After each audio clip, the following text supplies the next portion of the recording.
Town Clerk McCusher, would you please call the roll? Okay, I have Representative Adam, not here, we know that. Bailey? Here.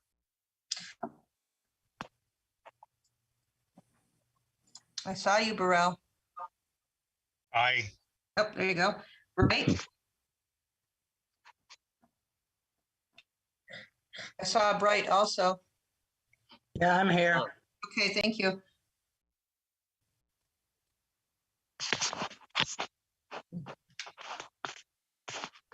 Casper? Here. Okay, thank you. Sarah is absent. She's not well. Chase? Here. Pop? Here. Crockett Hubbard? Okay. Brought? Here.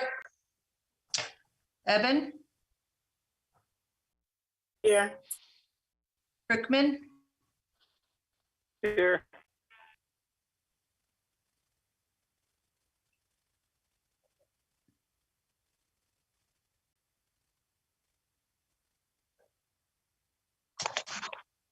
I'm not hearing. Betsy.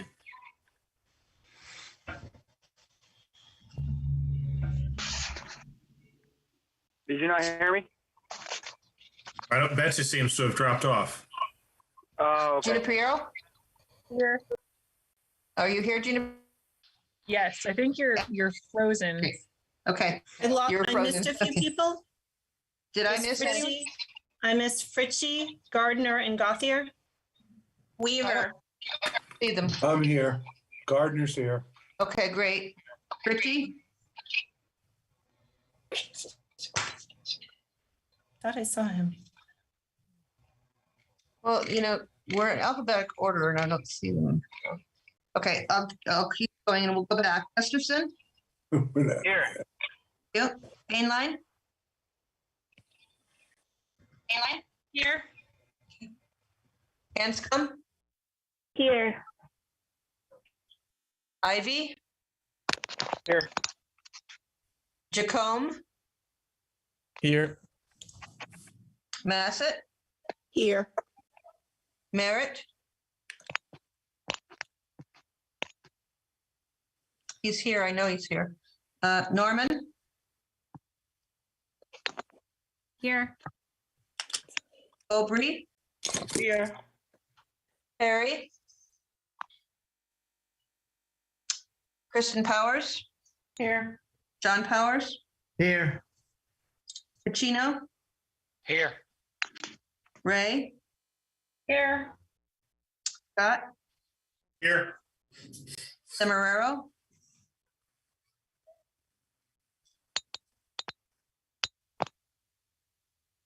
Semeraro? Oh, I see you. Okay. Thomas? I'm here.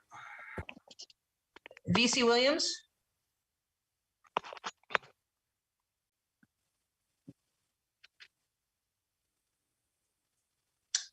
VC Williams? Watson? I'm here. Weaver? Here. Wells? Here. White? Here. Whitehouse? Here. Whitney? Here. Okay, let's go back. Crockett Hubbard?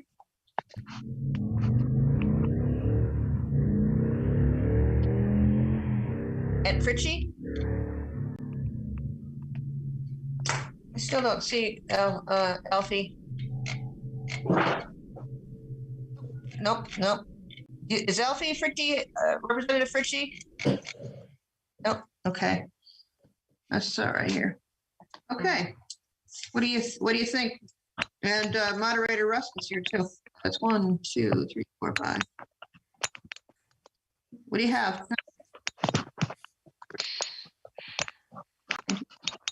3, 4, 5. I have 33.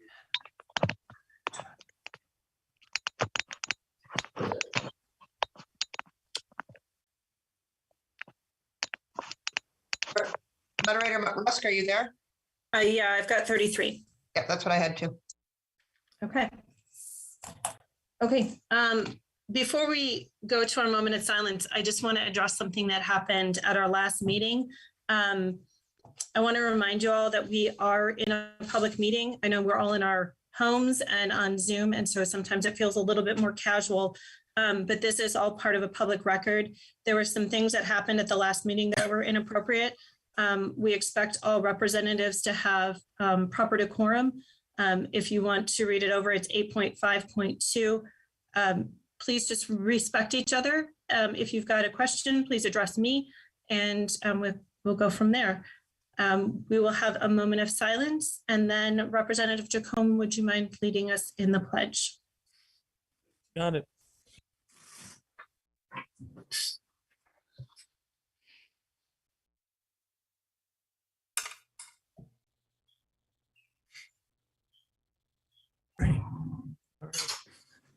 I pledge allegiance Allegiance to the To flag the flag flag of the United of States, the United States of America, the republic for which it for stands, which it stands, one nation, under under God, God, indivisible, indivisible, with with liberty and liberty and justice for all. You're all. Play ball. The first thing on, thank you, Representative Jacome. The first thing on our agenda tonight is approval of the January 12th, 2022 regular meeting minutes. Can I get a motion to approve them? I so move. Massett. Jackie Representative Massett, and a second? Bailey, second. Bailey, second. Any discussion about the minutes?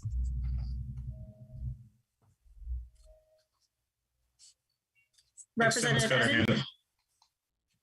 Representative Evan? Thank you, Madam Moderator.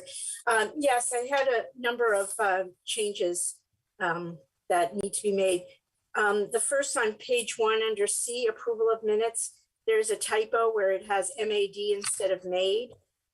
And then it says that Representative Eben made a request that her comments regarding the senior center use of plastic utensils, it should say and containers for their meals be included. And then it should say the minutes were approved as amended. So if you could get that. Then on page 2, under E, reception of communications, at the very end, it says Representative Eben mentioned the Tri-Town Trails Coordinating Committee, and that's not what I did. I actually mentioned the Parks and Rec Trails Advisory Committee as another liaison position that is usually filled by an RTM member, not the Tri-Town Trails. Okay, all I heard was trails. You didn't actually Okay. specify, so I can just put what you actually said. I can't make something up, so sorry. Yeah, it's not Tri-Town Trails, it's the Trails Advisory Committee that the Parks Department has. That's what I said. I didn't say you made it up, but it's incorrect. No, I all you had said at the meeting was trails. You didn't specify, so I just made it up. So, Okay, oh, okay. I know Then on- Tri-Town Trails works with the other trails, so I thought they were all one, but my No, mistake. but we don't have a I'll correct it. liaison. Don't worry. If anybody wants to be a liaison, speak to the moderator. Thank you. Page 3 on item J7, I actually had requested, after it said, she asked if members could forego the reading of the full meeting minutes. I would like it inserted that Representative Eben requested that the minutes be read since she had not received them in her packet. Thank you. That's it for me.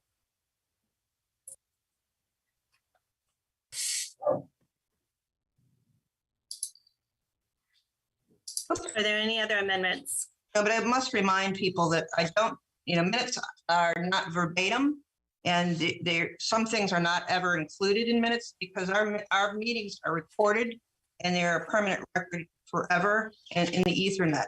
So, I have to caution everyone to minuscule things shouldn't be bothered with, but I'll be glad to take any comments that anybody wants. So I appreciate Representative Evans. She's always very good about this. Representative Thomas, do you have your hand up? Thank you, Madam Moderator. Along those lines, as far as like the minutes go, I understand that, yeah, we are striving to be a little more minimalist with the minutes these days. And I can respect that. I would like to see, though, I'd propose that, maybe going forward, we make it part of the format where in the minutes, there's like a header, a preamble stating that, for full detail, we encourage all citizens to go review the recording, make some mention of Groton Municipal Television's YouTube channel. Okay, that doesn't belong, that's a different thing. We're just talking about these minutes. Bring that up with the rules, if you would, please. Yes. So Representative Jacome, I'm sorry, Representative Thomas, was that the end of your comment? Yeah, that's fine. That's good. Thank you. Okay, Representative Jacome? Thank you, Madam Moderator. This is for, I guess, the town clerk. I just want to make sure, top of page 10, it was just where Representative Jacome stated this is not a job for the body to decide. The council may start this process, and if they get a majority, include the RTM. He quoted sections of the charter and that we should supersede. I just want to make sure, clarify, it doesn't say, that we or the RTM should supersede, but hopefully it's clear, if you could, that, we should not supersede the charter. Just want to make sure. I'll reword that. Thank you. Thank you. Okay, seeing no other hands. I will, There's a hand up, I'm, Brett Masson. Jackie. It's me, Jackie. okay, Jackie, I'm sorry, I missed your hand. That's okay. I would like to make a referral.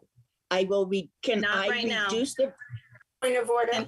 Can we have can Representative Massett? You're out of Yes. order right now. We are voting Okay. on just the meeting minutes. oh, okay, all right, not Okay. a problem for me. Okay, Yeah, thank you. Okay, all in favor of the approving the meeting minutes as amended? Yeah. Aye. Aye. Aye. Aye. Anyone opposed? No. Anyone abstaining? I'm abstaining. I was not Powers. present at that meeting. Representative Gardner is abstaining. Anybody else? Powers is, Both powers. we weren't at it either. Representative, Yes. both? Yes. Okay. All right, that is passed. Okay, we are moving on to citizens petitions. This is the portion of the RTM agenda where the RTM welcomes comments from citizens. Each presentation should be limited to 5 minutes or the discretion of the moderator, and if possible, submit written comments. Presentations should be limited to matters pertinent to the town of Groton. The moderator or the moderator or members through the moderator shall ask questions only in order to clarify the speaker's presentation. Responses may be given by the moderator and or the town manager. Citizens should state their name and address for the record. Town clerk, do we have any, I'm getting a lot of feedback. That's me. Turn off your phone. Okay, so Madam Moderator, no one contacted me. And I don't believe anybody contacted the town manager's office. Usually No. we get that information. Okay. I have a note that Representative Gustafson and Representative VC Williams arrived.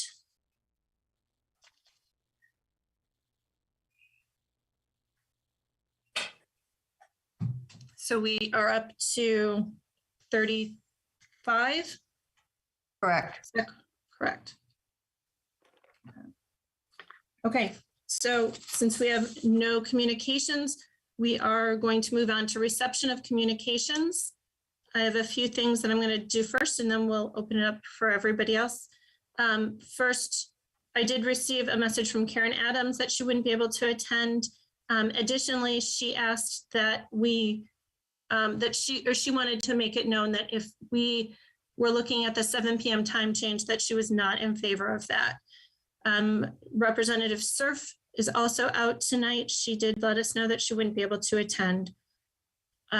Children's First Groton is having a townwide meeting on February 16th from 6 to 7 p.m. You should have received an email invite. It is open for all members of the town, but they specifically would love to have all elected members of the town to come. I spoke with Town Manager John Burt. Starting next month, we will be doing hybrid meetings. So we'll be meeting in person and on Zoom. So we are still working out some kinks on how to make sure that everybody who is on Zoom can hear well, because that was a concern of a representative who reached out. Kim Watson, who is the chair of the Board of Ed, reached out to me regarding a town-wide liaison committee position. If you are interested in more information on that, please let me know. Who has been in the past has been a representative from the town council, representatives from the Board of Ed, representatives from the RTM, and representatives from the city council. So we will see if is anybody specifically interested in that tonight, or if somebody wants more information, I'm happy to talk with them offline. The other thing that I wanted to discuss was the joint meeting that we had with the Board of Ed and Town Council.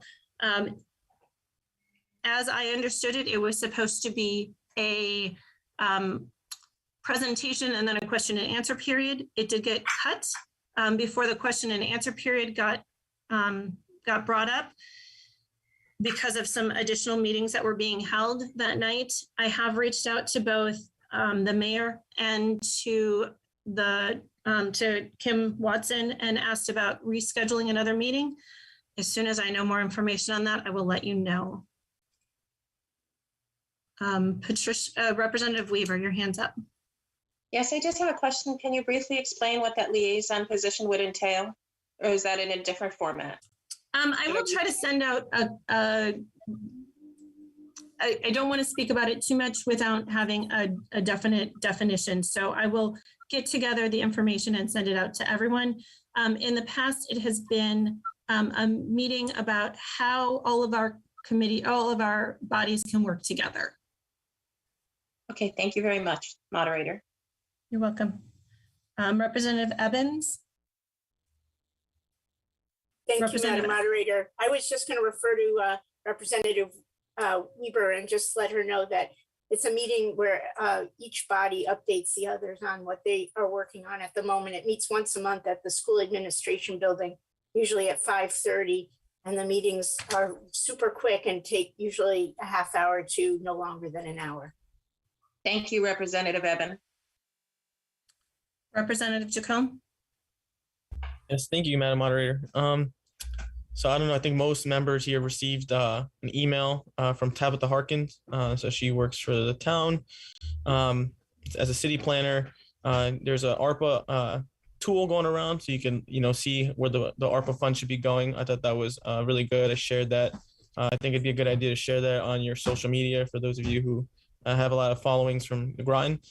On January 22nd, I was able to go to a city distribution. We were able to hang out kits and masks. We ran out, so that's almost ran out, so that's pretty good. Even with cases going down, we're doing a good job. January 31st, I was able to attend. Town Manager Burt was able to set up tours. I know the RTM was also invited, so I was able to tour the police station and the animal control facility. So I want to thank the town manager, the mayor, the chief, the deputy chief, and the captains for that. And on February 3rd, I was able to tour as well with the moderator, Rusk, the town hall and the community center. So I want to thank all the department heads for that. Thank you. Anybody else have any communication they want to share? Okay, I'm sorry, Representative Thomas. Yeah, just real quick. I also would like to thank I took the tour of the police department a couple weeks ago, and yeah, that was good, very informative, and appreciated having the conversations and the insight. So unfortunately, I wasn't able to make the town hall one, but it's good. Thank you. You're welcome. Thank you. And Town Clerk McCosker.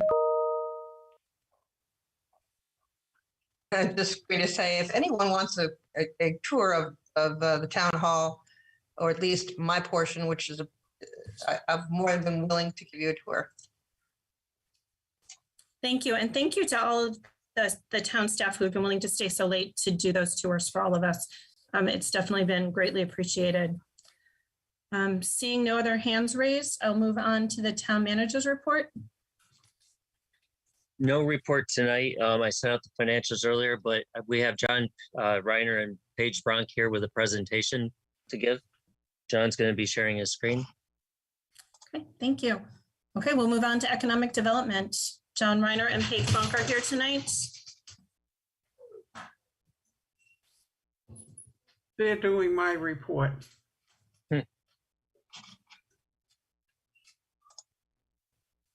Good evening, everyone. John Reiner, Director of Planning and Development Services. Sorry, just a little slow on sharing the video there.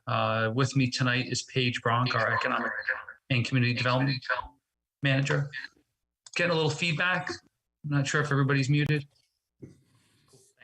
We're going to give a very brief overview tonight of economic development and some of the role that plays in town, as well as some recent projects and tax revenue from those projects. So give me a second while I share my screen here.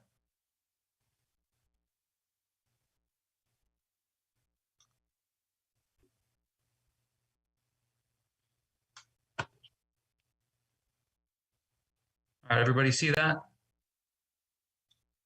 Somebody give me a thumbs up. Yep. Okay, excellent. Thank you. Yes. Okay.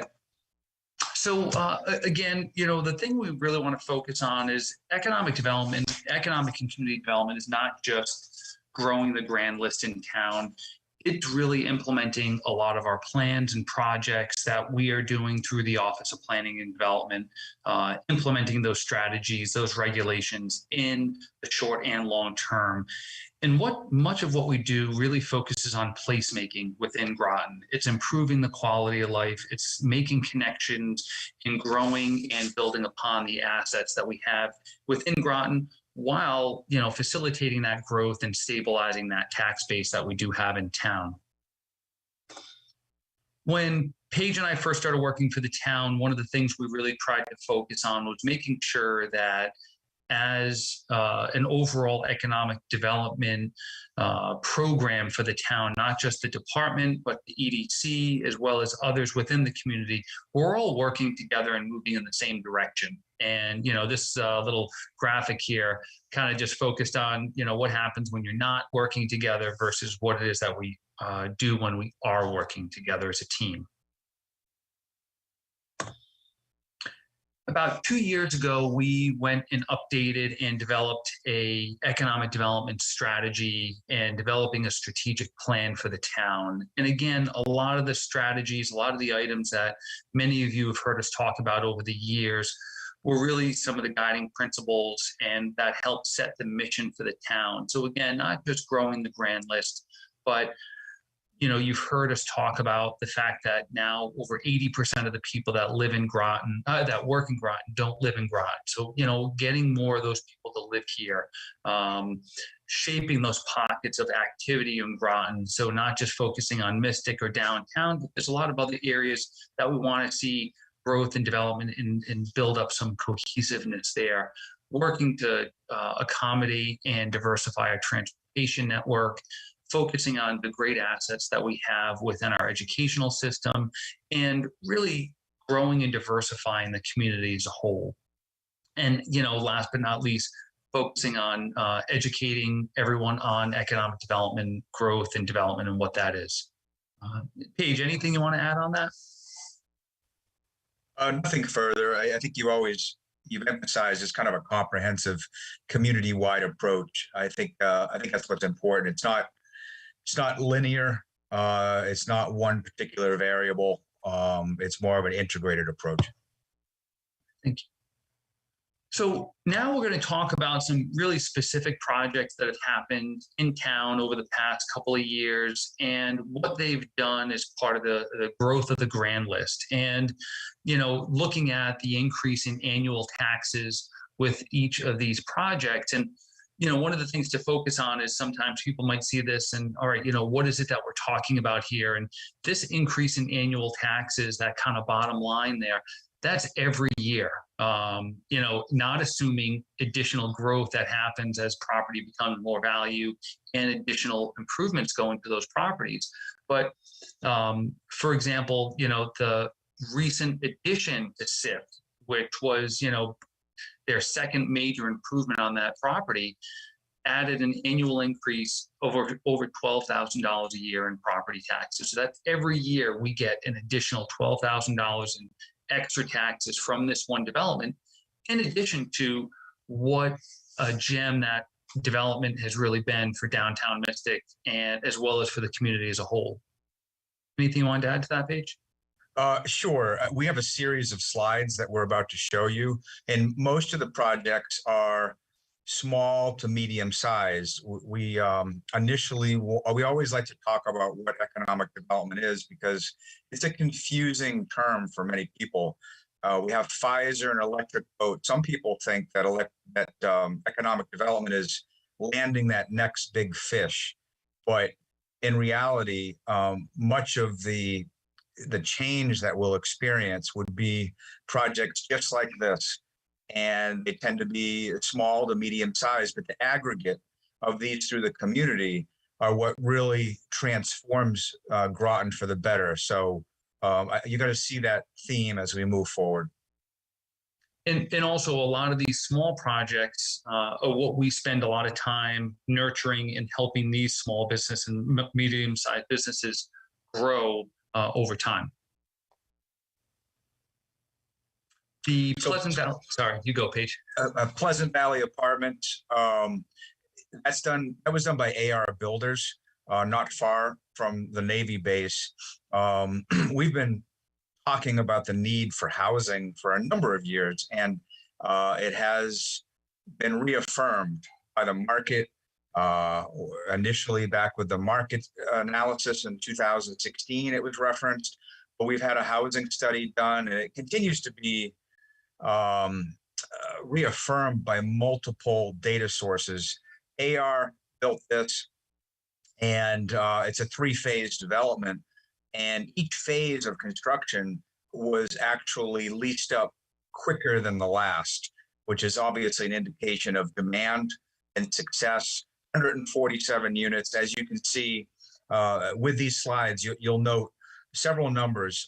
Basically, on the left-hand side of the numeric listing, you have the pre-improved value prior to any development. And then to the right-hand side, you see the post-improved. So the first row deals with the assessment. Below it, the second row is the annual taxes. And then the differential is the last line. So as a result of those 147 units, which I believe are mostly leased up by now, we are realizing about $401,000 annually, year over year into the future.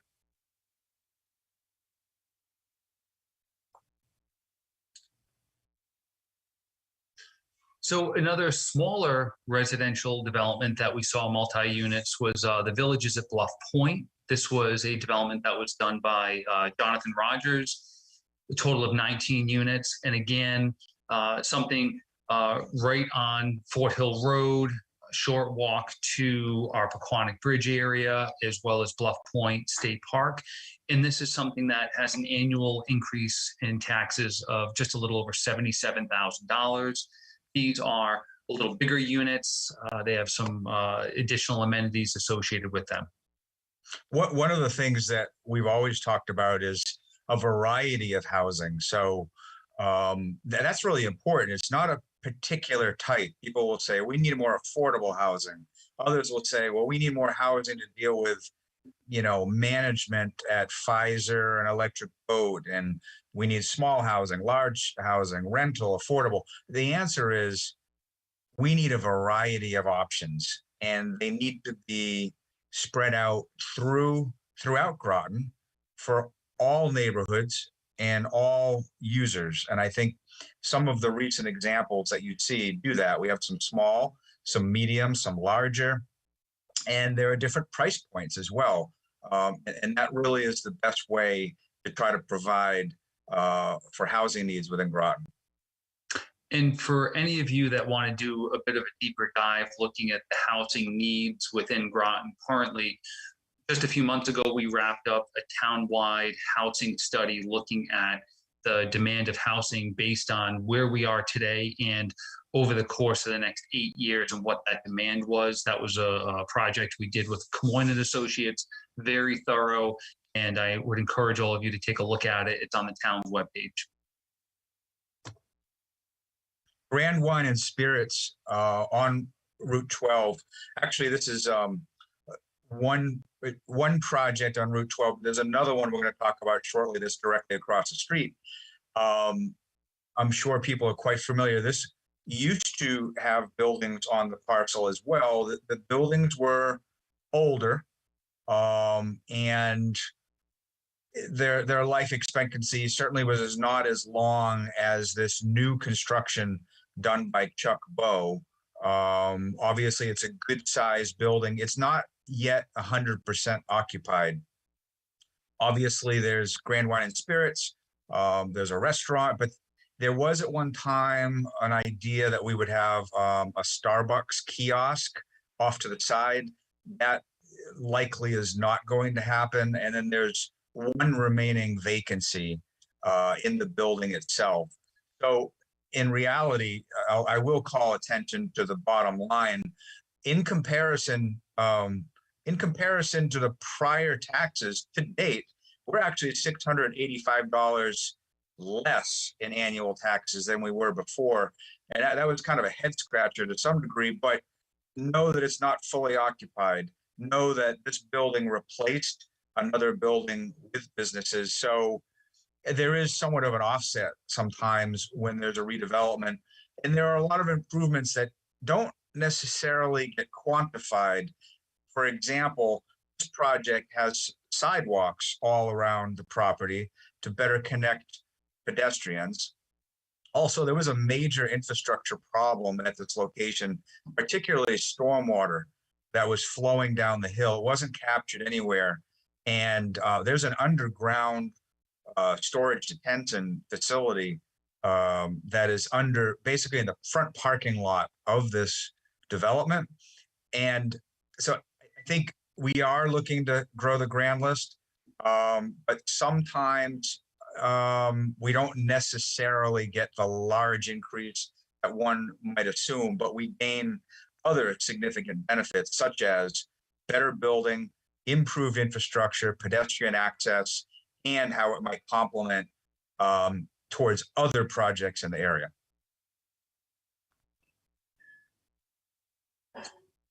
So the other project, I think, Paige was talking about in this general area, also Chipotle, substantial improvement on this site. It was an already improved site, and now not only are we getting $21,000, almost $22,000 extra in taxes per year, but now we also can get great food at Chipotle whenever we need to. Anything else you want to talk about with this one, Paige? No, thanks.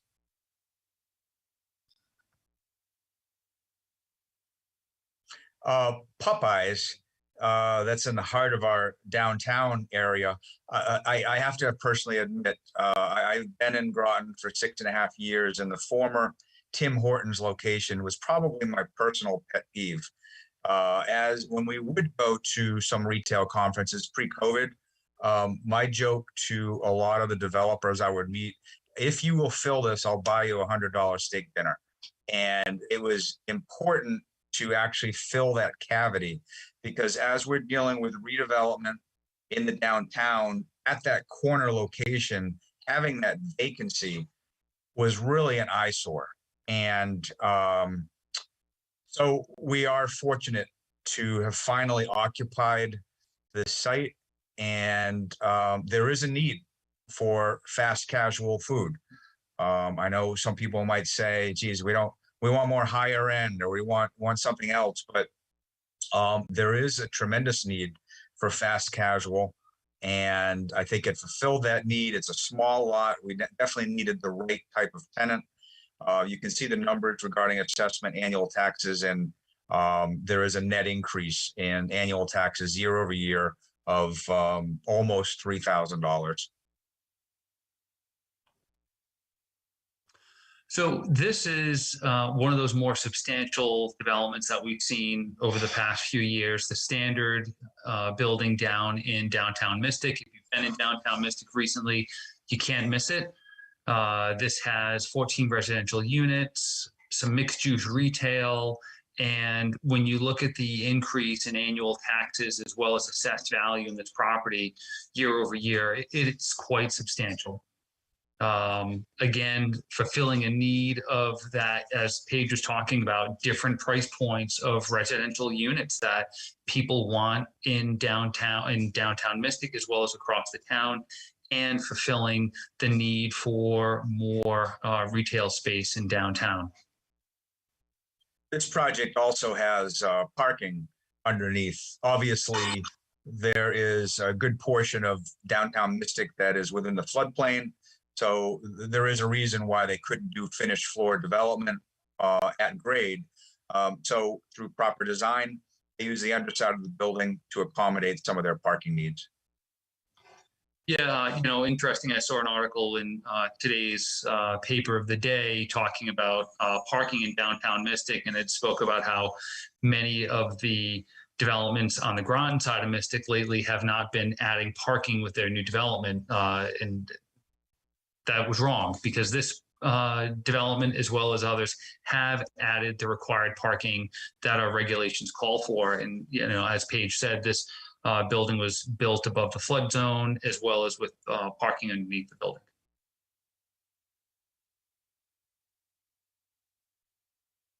The barn, actually, that's the name of the establishment, but it actually started out as New England Hemp, which is more to the right-hand side of the building. But most recently, they had their ribbon cutting. Was on a Saturday.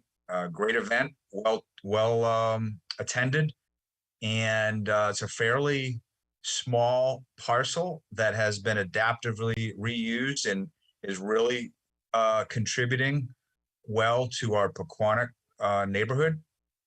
And as you can see, is contributing significantly to our annual taxes on a year-over-year basis. I think more importantly than the numbers themselves, it's adding vibrancy to that corridor. And we've seen other additions, and I think we're going to continue to see more and more between the housing and the entertainment. We already have such a number of opportunities in that area, but I think we're going to see it grow. It seems to be like the new local hotspot, and I drive by it every day, and I see improvements. It just seems to be snowballing for the better, so it's good to see.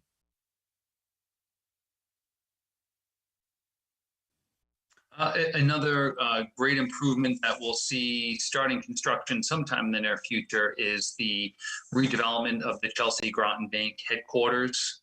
This is something that they've given us an estimated $10 million in total construction project. We don't have exact numbers yet on what the increase will be in assessment or annual taxes, but this is really Chelsea Groton doubling down and reinvesting in, really their namesake here of, it's naming themselves partially after the town, and we're excited for them to keep their headquarters here and make such an investment. Again, that downtown corridor, connecting that to Pequannock Bridge, it's great to see some investment happening in this area because we've had so much investment in downtown Mystic, in the Village of Mystic area. It's also excellent to see, along the Route 1 corridor, some of that development. Good development ends up creating more good development. And it's really critical to have some strong anchors in areas that you're trying to add positive change. Years ago, we had Aldi's Plaza, every single square foot of that property was touched, including acquisition of more land. And we're hopeful that some of the other property owners will do the same. Chelsea Groton is in a prominent location. That's probably the epicenter of our downtown. And when they redevelop this and people are looking at a modern eye-catching building, that is going to really help us in trying to further improve our downtown location.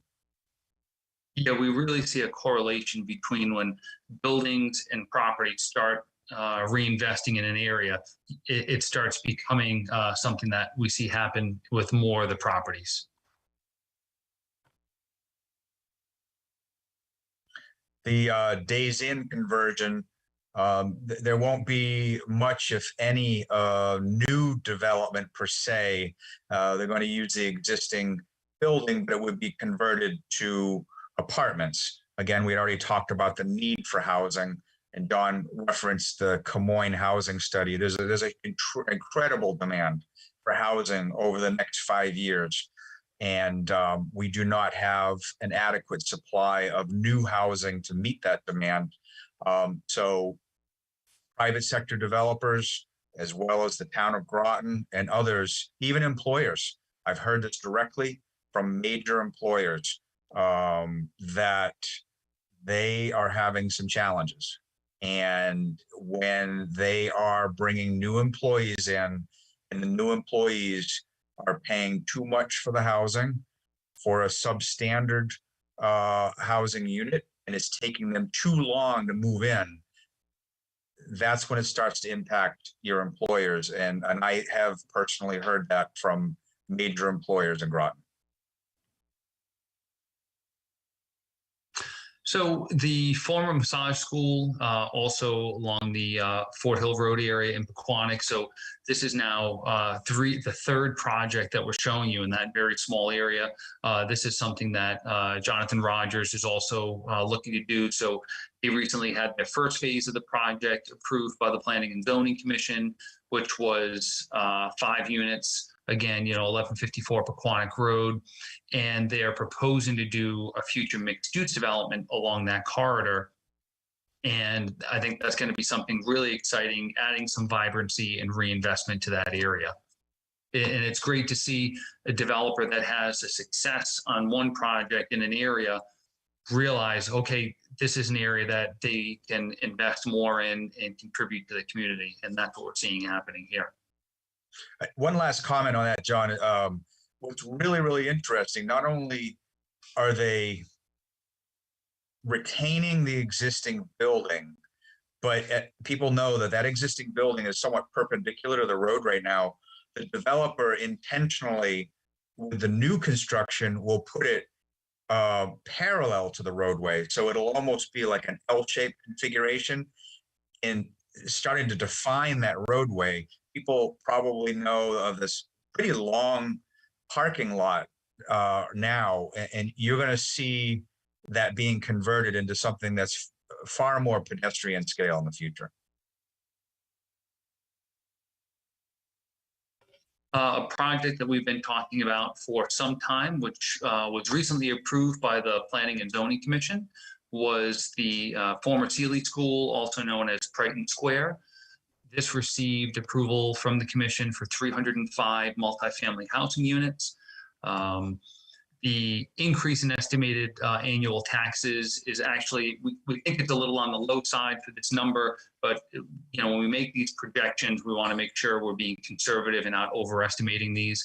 This is going to be a full service multifamily development, having amenities and really setting the framework for what is expected in the future for multifamily development, pool, fitness rooms, and just all the top end amenities that our younger professionals, as well as our, mid-level career people, and even our aging population that wants to downsize from their existing homes, are all looking for these types of units.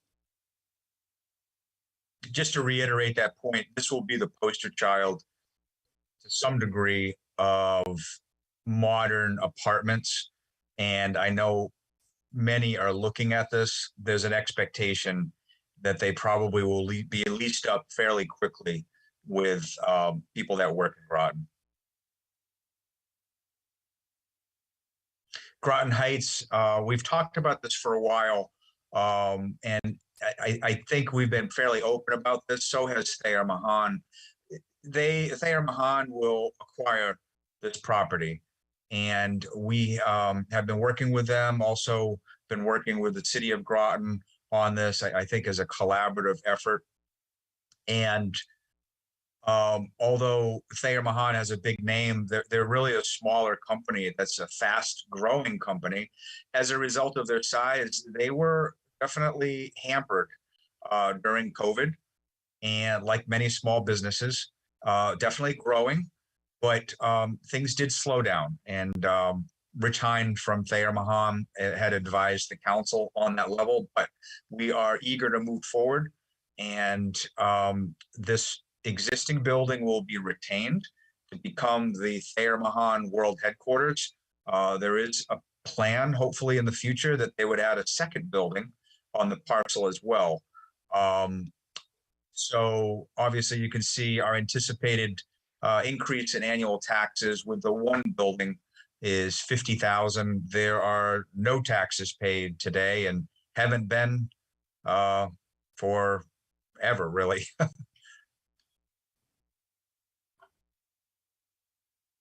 The Colonel Ledyard School is another school that Bill Bullock currently has under option agreement. He has been working with the town as well as the city of Groton. He appeared before their Planning and Zoning Commission about a month ago to begin working that property through the development process.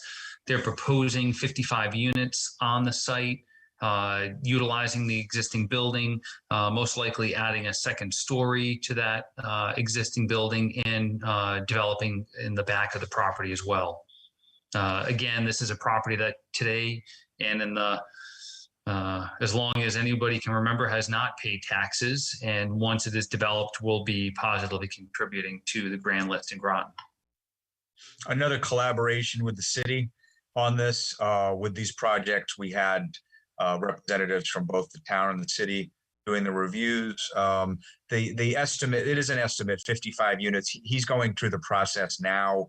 It is a two-phase process. First phase, he works with the existing building, as John said, likely put a second story on.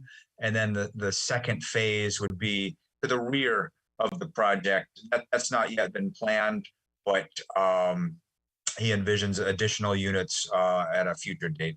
I would also say this is a half a mile from Electric Boat, and people are well aware of the growth story at Electric Boat, but probably more aware of the parking challenges. So being able to get units this close to EB for likely EB tenants that can walk to work is a huge plus.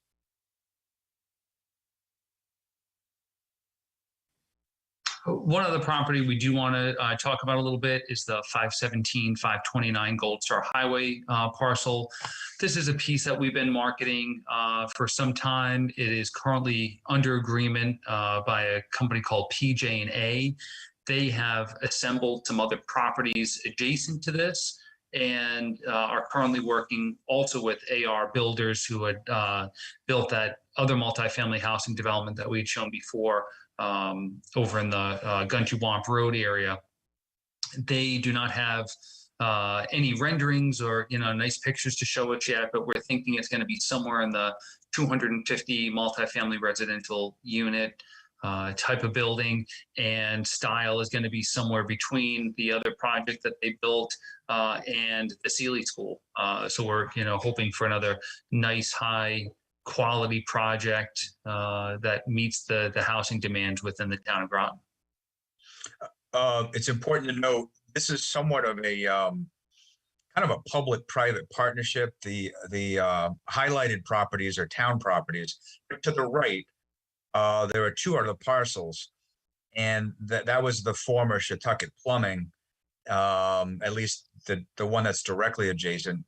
So it's that owner who created this development team, who submitted the proposal to the town. He then went and acquired another parcel to the right of his. So we have 4 parcels that are being aggregated together to create this development project.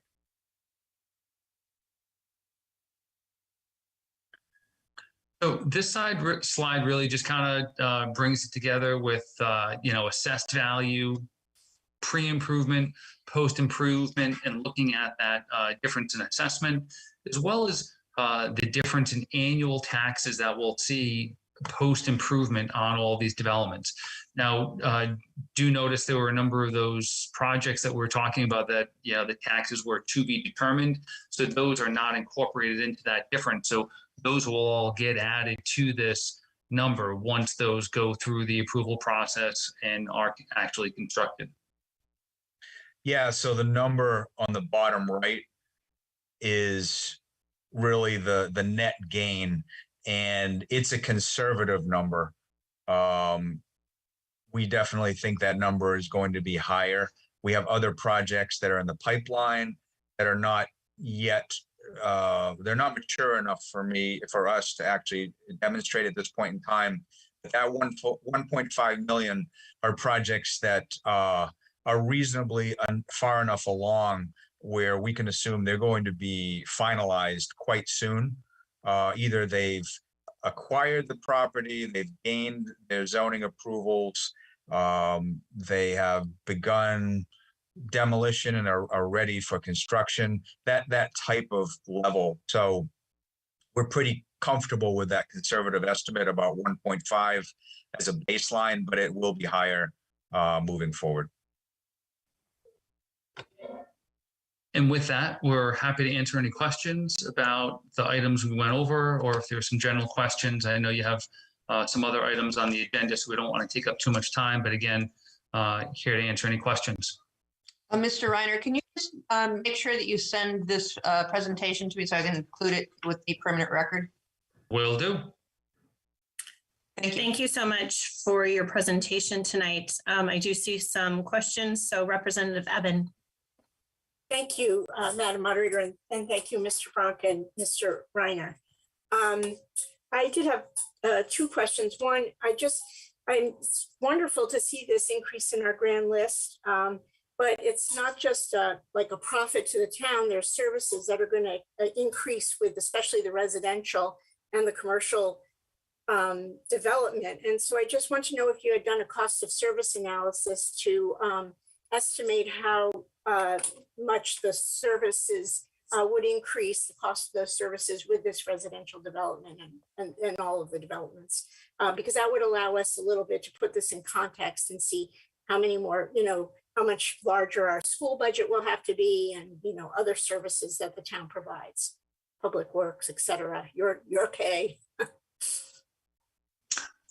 So many of these developments will end up doing a fiscal impact analysis as they work through the development process. One of the really interesting things is many of these multifamily developments are studios, 1-bedrooms, and some 2-bedrooms. And when you look at the number of school-age children from those types of units, it's incredibly minimal. I don't have an exact number in front of me now, but it's much lower than, when you look at single family housing. So these are often an incredible net positive in tax generating revenue. Are there additional costs maybe for, police and fire, things along those lines? Yeah, it certainly does go up a little bit. Fortunately, many of these developments are happening in areas that are already served by infrastructure. So when we're looking at water lines, sewer lines, storm water, as well as, how many, more plow trucks do we need? Well, those roads are already being plowed. Those roads are already being maintained. And a number of these instances, these developments are rebuilding, upgrading the sidewalks and other infrastructure that are in front of them. So it really is a net positive for the community. Well, thank you. I'd love to see that cost of service analysis when you do it. If you could send it to us or present it to us, that would be great. And I had one other question about the Creighton Square development at the former Sealy School, and perhaps the other 2 schools that are also that you mentioned. Are there going to be public recreational amenities? That was something that when we heard the public speak, they were really concerned about losing those. And I believe up there in District 4, there just really isn't that much for the public to use in terms of playgrounds and open space.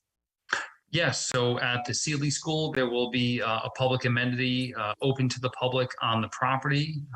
There's also got some dedicated parking for that in the back portion of the property, as well as the developers for Creighton Square will end up taking the existing sidewalk that is along Walker Hill Road and expanding that to the width and specs of the multi-use trail that is over in that area, and help connect that up so that people will be able to utilize that connection with the other multi-use path in the area.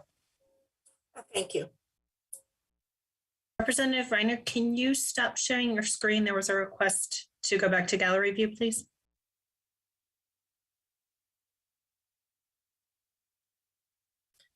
And then Representative Thomas. Thank you, Madam Moderator. So just a couple of questions. One, I mean, it was a great presentation. I appreciate all the information. Looks like a lot of good things are happening. Is there any way we could have that slideshow, not just part of the permanent record? I'd love to have that sent to me so I could just review it on my own in my own time. Or did that get sent prior to this meeting? That did not get sent. We'll find a way to get that to everybody. It's 15 megabytes in size, so it might clog up some email boxes, but I'll see if I can put that in a more compressed format and get that emailed off to the town clerk, and she can distribute to everyone. Understood. That'd be greatly appreciated. Yeah, the Board of Ed has given us a number of presentations on their budget in slideshow format. It's been great to just kind of pull into our own drive and be able to look at our leisure. And another question I noticed, I mean, I like the Chelsea Groton. I noticed what you said about the reinvestment in town property. And I'm curious to know, has there been any conversation with Chris Regan and the owner of the property of Benny's and that whole plaza, the Groton Shopping Plaza? There seems to be just, more vacancies than anything else. And I'm just curious to know if there's any movement there. I can take a stab at that. Yeah, we talk with Chris frequently, and he's been talking for a while about his plans, and we certainly would love something to happen at that location. I do know as well, though, even though there are high vacancies, particularly in the back tier of the property, if one is going to be developing their property, it shouldn't be done when it's at full occupancy. And he has mentioned often, he has intended to keep it in its current form in trying to position it for a redevelopment plan. He continues to reiterate that point. And even this week, I had heard the same point that he is working with someone and he is hoping to put forward a plan. So I do believe that is his vision. I believe that is his goal, but I do not have any more details or certainly no timeline at this point. Thank you for that. And another quick question about the RFP process. I know the town council was working on redrafting the RFP process and how that might involve more community involvement for any possible developments. Do you have any sort of insight on where that is? Right now we're waiting on direction from the council and waiting to schedule that on a council meeting to have an open discussion and further that along. This is John. Just to add in, the mayor and I are talking about that a little bit. I expect it'll probably get active again pretty soon. Thank you for that information. I'm all set. Thank you. Representative Gauthier. Thank you, Madam Moderator. So I've been thinking about, looking at the pictures that you presented here with the slideshow, essentially how important cohesive design is to the built environment and the sense of place and as a community, as we're talking about our identity, I'd kind of like to get an idea how planning staff is approaching these developers and these developments to make sure that any given corridor looks cohesive and that in the next 20 to 30 years, we won't be seeing rundown strip malls that, you know, someone's having a hard time trying to place a new business into an old Chipotle building. Yeah, so in certain districts in town, we do have design standards and design requirements that are in place. So the downtown Groton area, in the recent past, we rezoned to a mixed-use town center. The kind of Aquatic Bridge, Aquatic Village area, we recently rezoned to a mixed-use village center area. And those two areas have very strict design guidelines and standards so that there really is a cohesiveness between that area. Other areas in town, we do not currently have any design standards. We do not have regulations in place for that. We do our best to have some general cohesiveness, connectivity, sidewalks, and look at the consistent transportation pattern.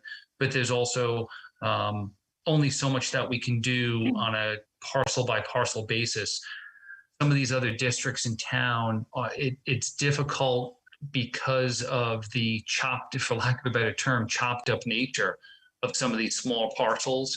It's great when we get one developer coming in and trying to assemble some of these properties, and that's where we can get some better cohesiveness with not only the overall design of the property, but also the transportation, you know, from a bike, pedestrian, and automobile or mass transit perspective.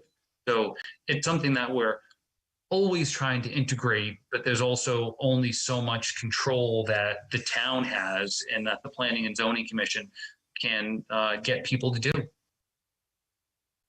Thank you. Representative Patino.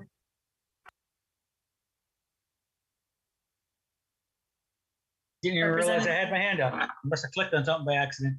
But Okay. I do have a question. It really doesn't have anything to do with what you were, what was on your presentation. But I'd like to find out what your plans are for the Boulder Heights place down at the end of Culver. The open space area there? Yes, sir. There were some plans to build a couple of trails back in there. I think that's something I'll have to circle around with the Parks and Rec Department to see where we are with that. We have Mark Berry on the line here. Mark Berry's on the meeting. The first thing is I do know that Public Works is intending to mark out parking spots on that cul-de-sac, but Mark Berry may have more to add to that.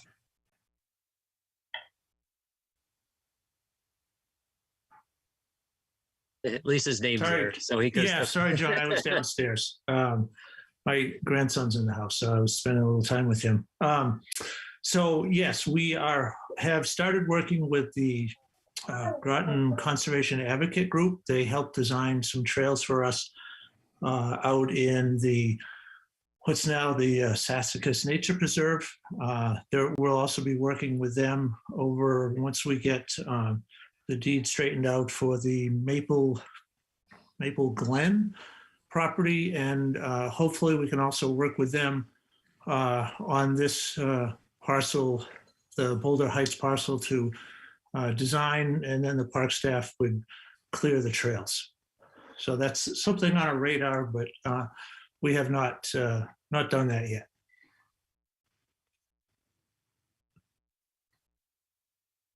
Representative Wells. Yes, I was going to bring up the mixed village center zoning and congratulate them on that, because I see properties being repurposed, redeveloped, and it's only a matter of time.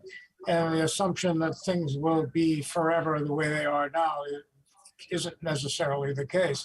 And so I'm pleased to see that you've gotten ahead of it, at least with the zoning for the mixed village center for Aquatic Bridge, and I don't know all the words for the downtown center, but congratulations, I really appreciate that. Representative Chacon. Thank you, Madam Moderator. My Rep Thomas also hit the Benny's Plaza. I was interested in that. But one interest was the plot next to Popeyes. That was an old Pizza Hut, and next to Chelsea Groton Bank is what used to be, last I knew was like a Bubba tea shop. What's the plan for that? So I believe Chelsea Groton had bought the parcel of land that was the old tea shop next to them. The old Pizza Hut, I know we were talking with the developer recently about that one, but I don't recall if there's an active plan for that one right now. I don't believe there's an active plan. We get serious inquiries and have for a while. It's a difficult site, not for ordinary reasons. The parcel, the location, that's all fine. It's the access. It's our understanding access to the property, particularly egress.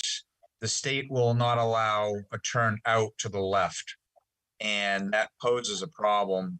People have attempted to come up with some creative solutions in cutting across someone else's property, but to date, they actually haven't been able to fix that puzzle. Thank you to you both. Representative Weaver. Yes, thank you very much for your proposal. It was very informative. As a resident of Groton for just over 20 years with 2 children spread very far apart, I was just curious. I know that we're doing all this economic development and we're bringing in people, but in addition to our own residents, we have a lot of tourism. And we really don't have, in addition to what Sima had said about outside needs for children to play, is there a way to get some developers interested in our area to perhaps grow activities for children? Because one of the things that we recently lost that was a milestone here was our roller rink. Maybe getting a roller rink combination inside ice skating rink, or in addition to the Groton Bowling Alley, a duck pin bowling alley and an activity center. It would be a wonderful thing if we could bring developers in to get activities such as that, not only to entertain our children and families and tourists, but to keep our children safe. And I just was wondering if that's a consideration you can keep in mind for future development.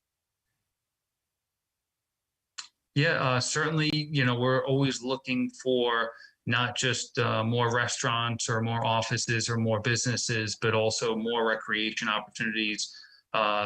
Developers are always looking for options and niches within all communities of how they can fit some unmet needs. I think we've done a great job as a town meeting a lot of the recreation and community service needs. But, again, it's got to be profitable for developers. And that's something that we do certainly put out there, looking at what an active community Groton is. We have some great assets between, Haley Farm, Bluff Point, and a tremendous amount of open space. And there's a lot of people that use that. And, as well as, we have places like some of our active recreation complexes that developers have built over the past few years, the indoor volleyball, the facility that Matt McCormick had built up in the northeast section of town, but always looking for more opportunities along those lines. I just want to reiterate that is important. We do look for those opportunities. It's not easy, and particularly recently with COVID, that has been a sector that's really suffered. If you're in a private recreation field or business, it has been tough. I do want to state something. It takes population growth to attract investment. And we have a lot of people that come to town every day, but our population actually has declined. And I know it seems contrary, but if we were able to show more of an upward trend in permanent population, that helps us attract the types of investments and the types of activities that we desire. So I do want to put that out there. And that's part of the reason why we do promote the housing as well.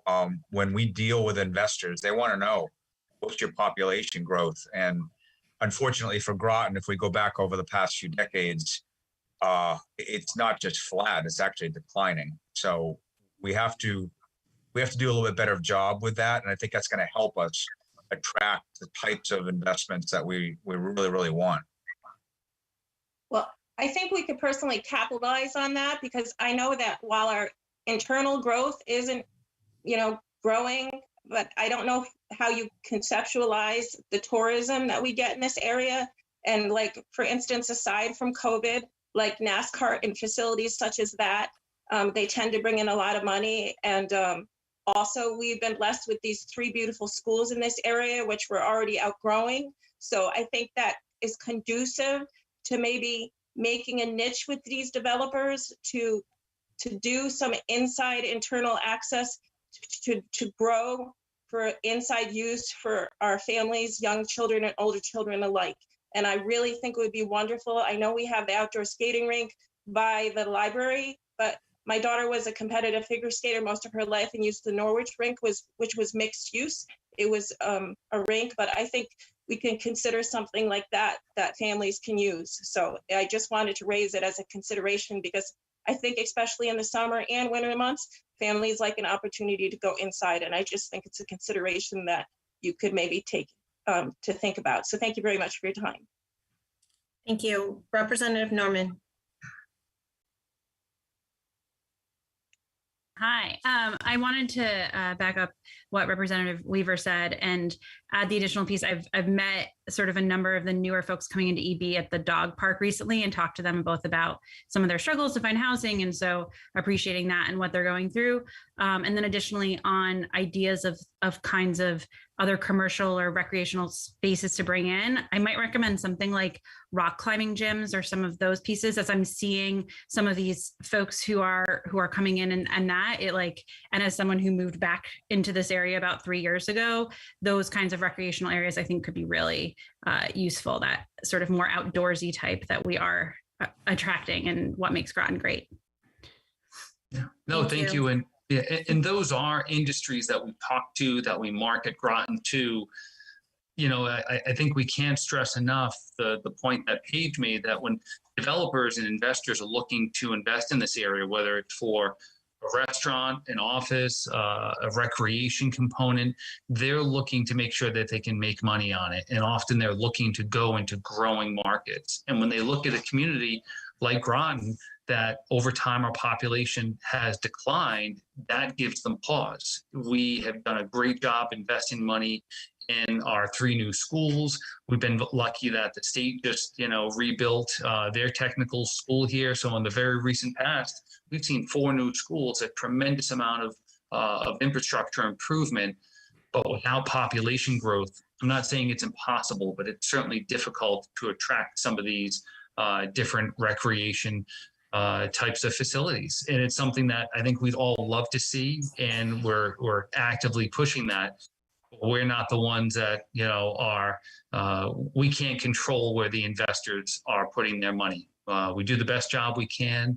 We have really great streamlined regulations, make it very crystal clear where people can do things in those districts, have some great infrastructure in town, great quality of life. And those are all the things that we market and we promote when we talk about Groton. Thank you. Representative Thomas. Thank you, Madam Moderator. Just to follow up, I want to echo the sentiments from Representative Weaver and Representative Eben and Representative Norman. I do think, we should do that. We should focus on building some recreational activities here. And all due respect, I hear what you're saying about, declining populations and investors maybe not being that excited about that, but we're also a very interconnected region down here. Look at Mystic. Mystic does not necessarily have a huge population internally, but they have a huge amount of transitional tourist type people coming through, and regionally too, like not people from way out of town, but just people from 1 or 2 towns over always end up going to Mystic, go out to dinner, walk around the town.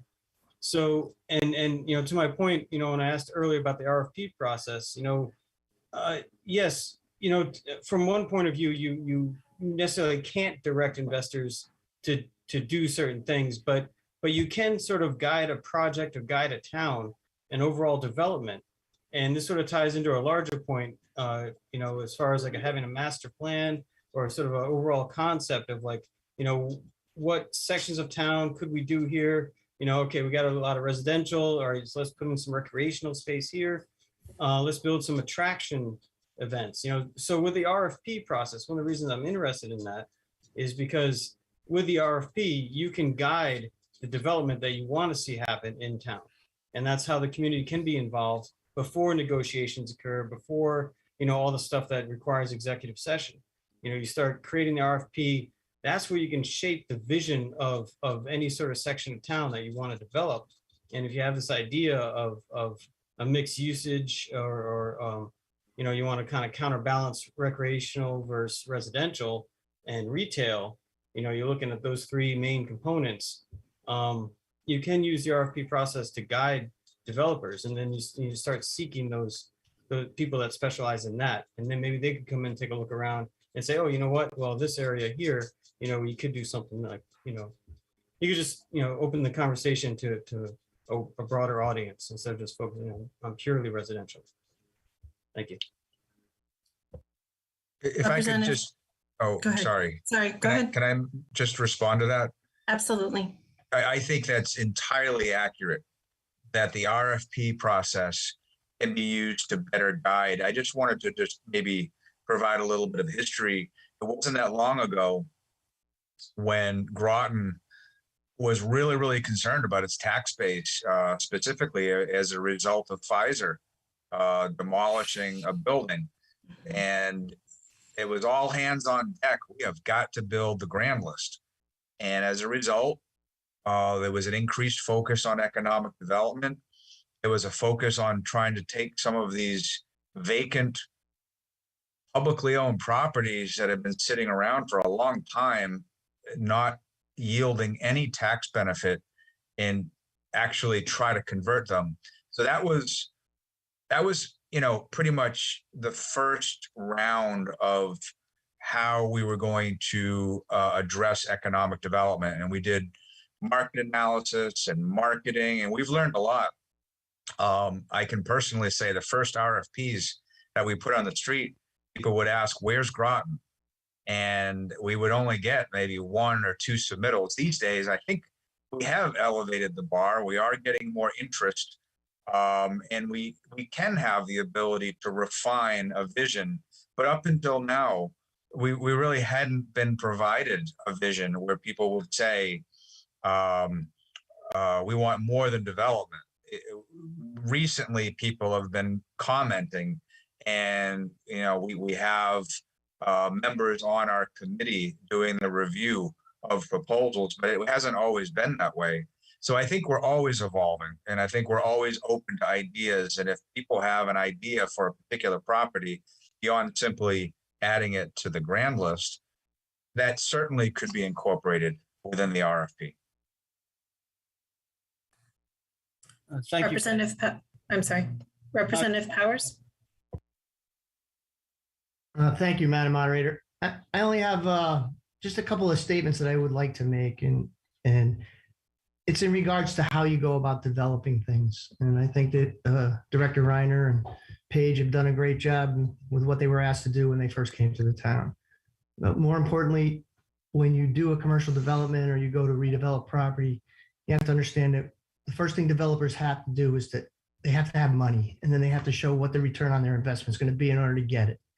And with everything that they've done, rewriting the zoning ordinances, adapting to the historical districts that we have in the town, we have all of these different planning and zoning and inlands and wetlands and all these different things that we're involved in as a community to bring forward proposals when they come forward. And I learned so much in just learning the commercial industry when it comes to real estate. Those investors are not a dime a dozen. They're few and far between, okay?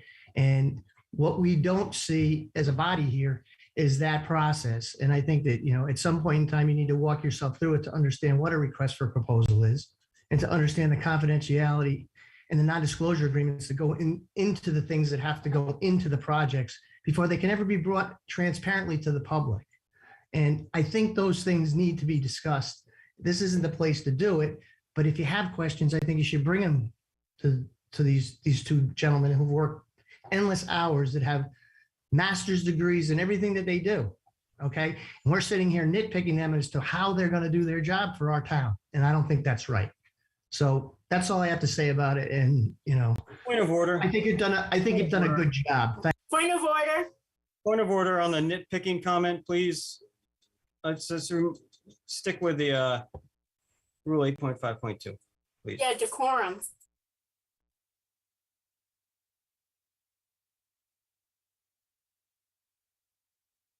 You're muted, moderator.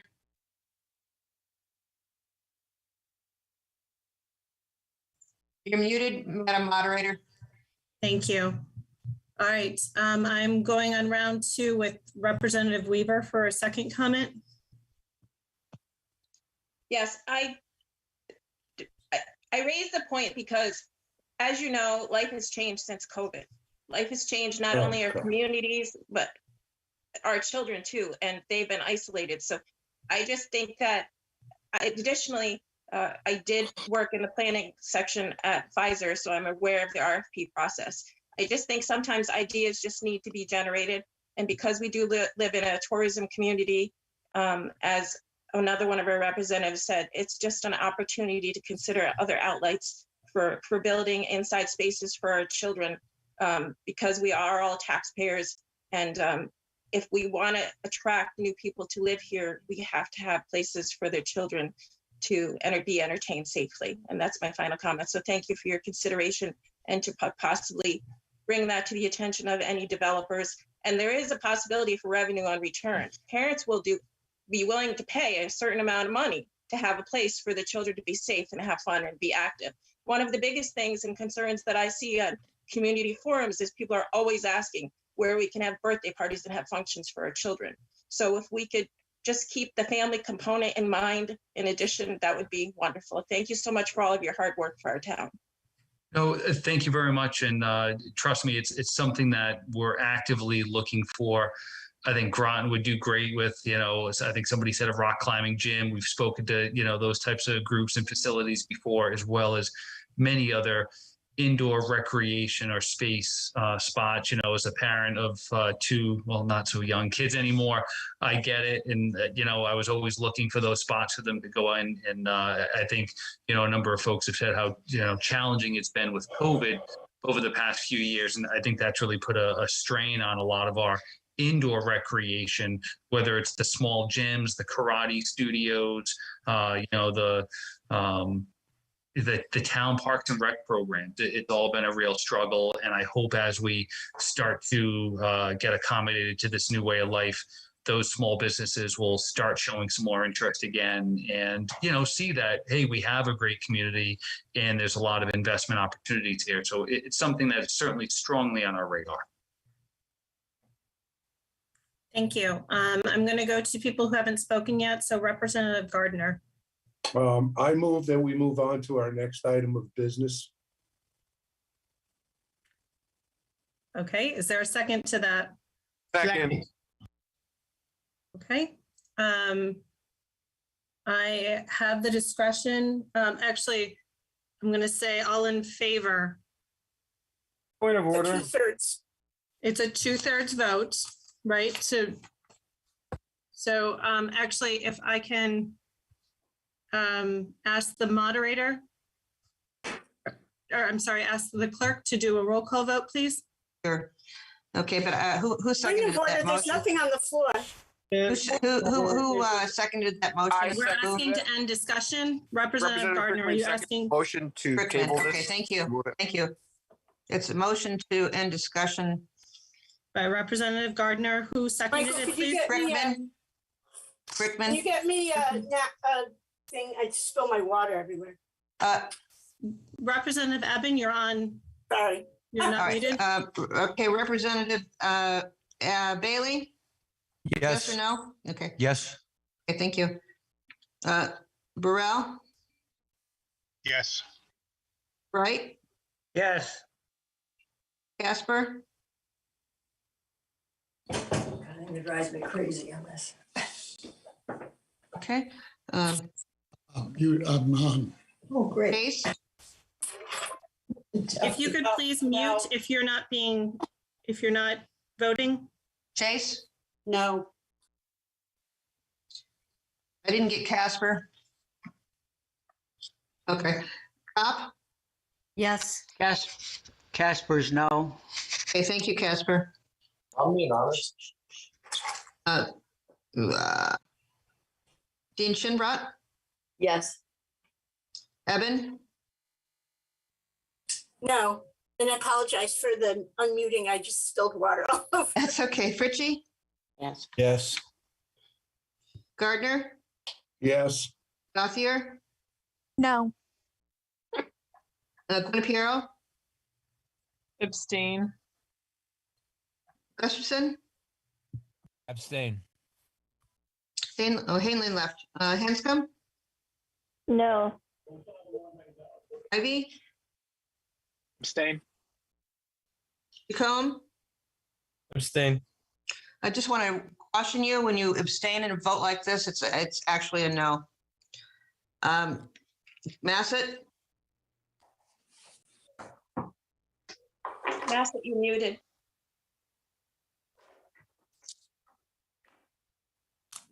Representative Bassett, Unmute Jackie. or shake your head, or.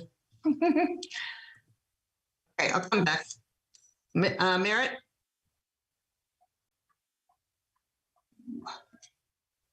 Not here. he was, but he's gone. Okay.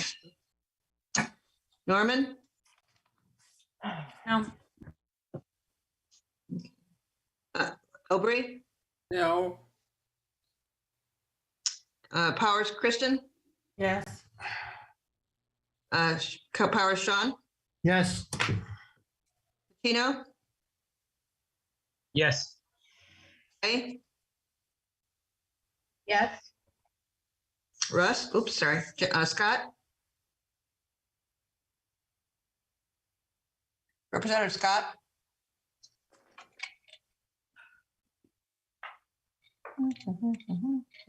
Representative Scott. Okay, we'll come back.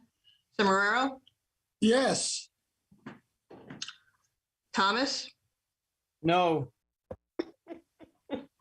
DC Williams, No. Watson, Yes. Weaver, No. Wells, White, No. White, Yes. Whitehouse, Yes. Whitney, No. and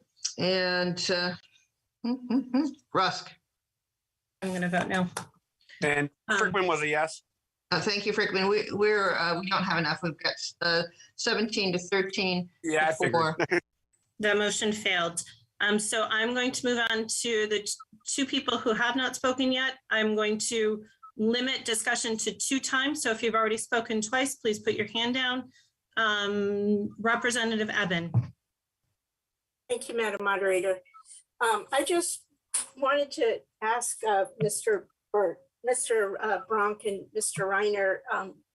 Mr. Reiner, you started your conversation talking about how you work to improve the quality of life and create a sense of place, and kind of following on Representative Gauthier's question, I'm just kind of curious how these developments are going to improve the quality of my life. And you've done a good job showing that they may incrementally increase the grand list, although you haven't calculated the cost of services. But I'm really curious if you can give me a sense, or this body a sense, of how these projects are going to enhance the quality of residents' life, and if there's a metric that you could use, dollars perhaps, to value that. Thank you. So I don't know if quality life can really be defined by a dollar value. If it was, then I think we could talk a little bit about the growth of the grand list, and that would be the ultimate driving factor of quality of life. I think quality of life is something a little bit different for everyone. By having a more diversified grand list, it protects the town for years when businesses do start to change and minimize, whether that's Pfizer downsizing, whether that's many years of Electric Boat not having growth, which is very much the opposite right now. A lot of folks not too many years ago, I want to say about 4 or 5 years ago, were incredibly worried about all the vacant storefronts in downtown Mystic and how we were losing our quality of life in downtown Mystic and how we needed to fill those storefronts. Well, now we're hearing about how there's too much happening in downtown Mystic. The town is planned and zoned a certain way as defined by our Plan of Conservation and Development. The Planning and Zoning Commission is the group that approves the majority of these developments, obviously with help from our Inland Wetlands Commission, our Zoning Board of Appeals, our Historic District Commission, you know, the Town Council, the R.T.M, and others. And all of these pieces working together and growing the grand list, having increased taxes, then allow the town to pay for things like open space preservation, improvement in our parks and open space, improvement in our facilities. So it's not just one piece fitting into that puzzle, but instead it's a lot happening all together. It's also helping to create affordable places for all of your children or grandchildren to live so that you can continue to live in those places. Not all of us are fortunate enough to own a home. Some of us have to rent, and making sure we're not getting displaced, making sure that there's jobs within the community that people live in or that they grew up in. So these are all components of that quality of life, having clean drinking water that is assisted through the city of Groton Utilities, as well as the town working through our Planning and Zoning Commission and staff across all boards, helping to address more strict zoning regulations that protect our groundwater, our surface water reservoir.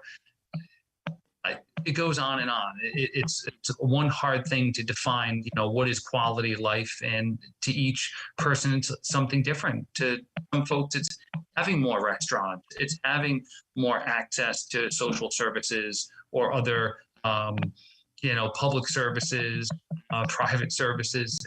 Again, I'll leave it at that. Paige, I don't know if you have anything you want to add to that, or John. I think I was fairly comprehensive. What I was thinking, though, is that quality of life is bigger than economic development. And we did state that many of the redevelopment projects contribute to quality of life, but quality of life is bigger. It actually requires public investment as well. Many of the discussions tonight dealing with the need for recreation, some of that will be satisfied by public investment. But I go back to the market analysis that was done in 2016, and there were some significant deficiencies. Housing was one of them. We've kind of beat this to death, talking about how we have 80% of our jobs held by commuters. That's not normal. That's on par with a capital city, where you have people drive in every morning and then people drive out at the end of the day. That's not a good sustainable model, and it's not reinvigorating your community. So what we hear from people is that they want quality eateries, they want entertainment, such as the barn that's been provided. They want their retail to provide options to them, like Mystic, like we're trying to do with downtown Groton. So I actually think that all of the projects that we illustrated tonight do contribute to quality of life, but it's part of the equation. It's certainly not the entire answer to quality of life. Thank you. Representative Aubry. Yes, just a couple comments, if I might. I just wanted to say that the RFP process that has been used in the past, I think is actually very good. I think the only suggestion that we need to be making is that they go a little deeper when they're looking into the past of the developer. But all the other items that are covered in the process of interviewing potential developers really has to stay private. And otherwise, we won't have people that will want to come in and do things because they don't want to expose everything about their finances and etc. I had an opportunity a while back to talk to a gentleman because I was trying to find somebody that wanted to put a movie theater in Groton. And there was a gentleman out of Texas, and that's what he does. And he said to me, you know, find me 8 acres of land with good access off the highway and Route 1, and I'll come build it. Well, we don't have that. We just don't have a whole lot of land to do something like that, I don't believe. You know, John and Paige may be able to correct me on that, but when I looked around, nothing really came to mind. And the other thing I just wanted to mention is that a lot of times we think we don't need the type of things that are being built, the apartments and etc. But you know, it's amazing how quickly your life can change sometimes with something that happens, maybe with health or whatever it might be. And all of a sudden you find yourself needing to downsize. And in Groton, that's very difficult to do and stay in the town.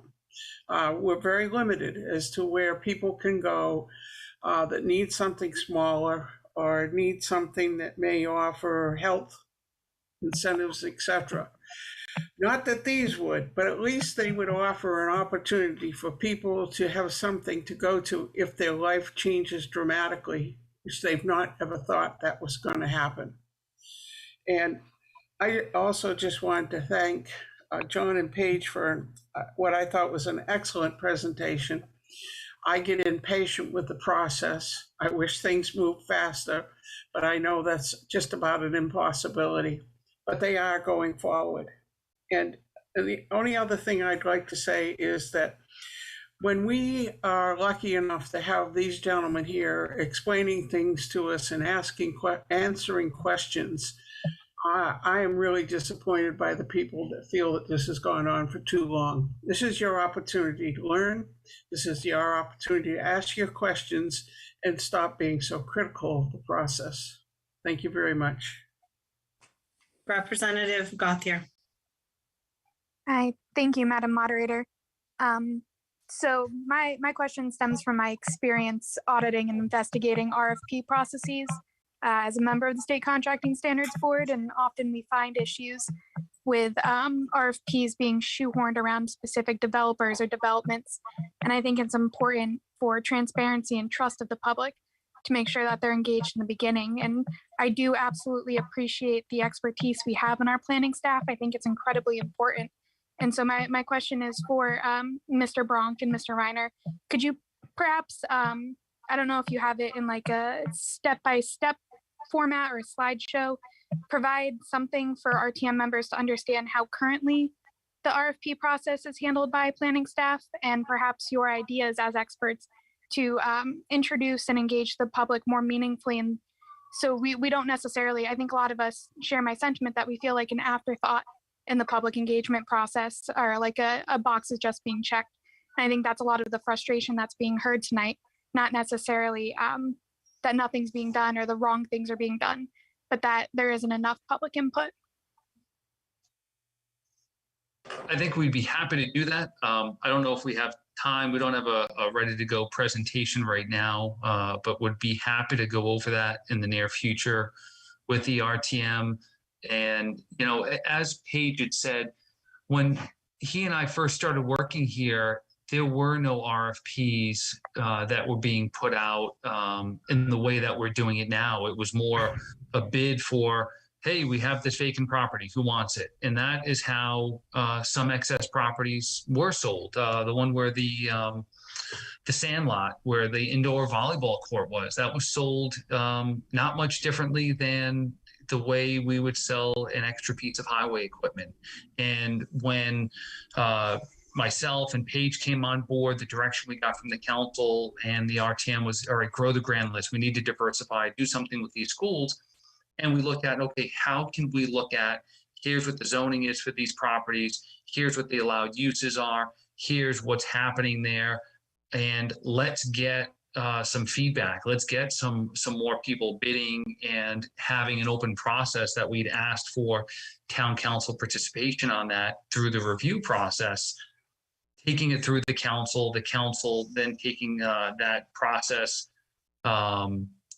through and understanding what the development proposals were.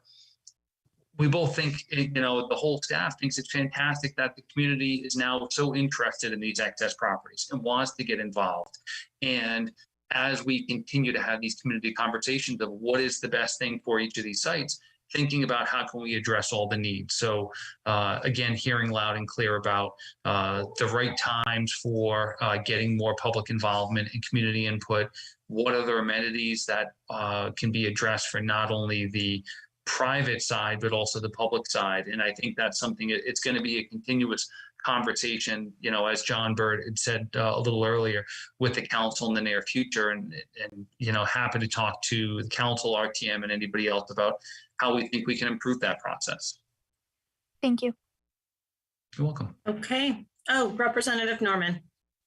Yeah, just real quick, I want to say thank you to you all again for the work that you've done and coming here to speak to us tonight. As someone who moved back here, who is taking over a small tech firm and could not exist probably in this space, 10 or 20 years ago, like to be able to have the facilities I needed in this town, to be able to rent that and have that accessible to me very quickly has been just, it's been really exciting and allowed me to stay when I thought I would have to move back away. So thank you for everything that you've done. Thank you so much, Mr. Reiner and Mr. Bronk. And we appreciate you being here tonight. All right. Thank you very much for giving us the time. Everybody have a great night. Thank you. Have a good night. Thank you.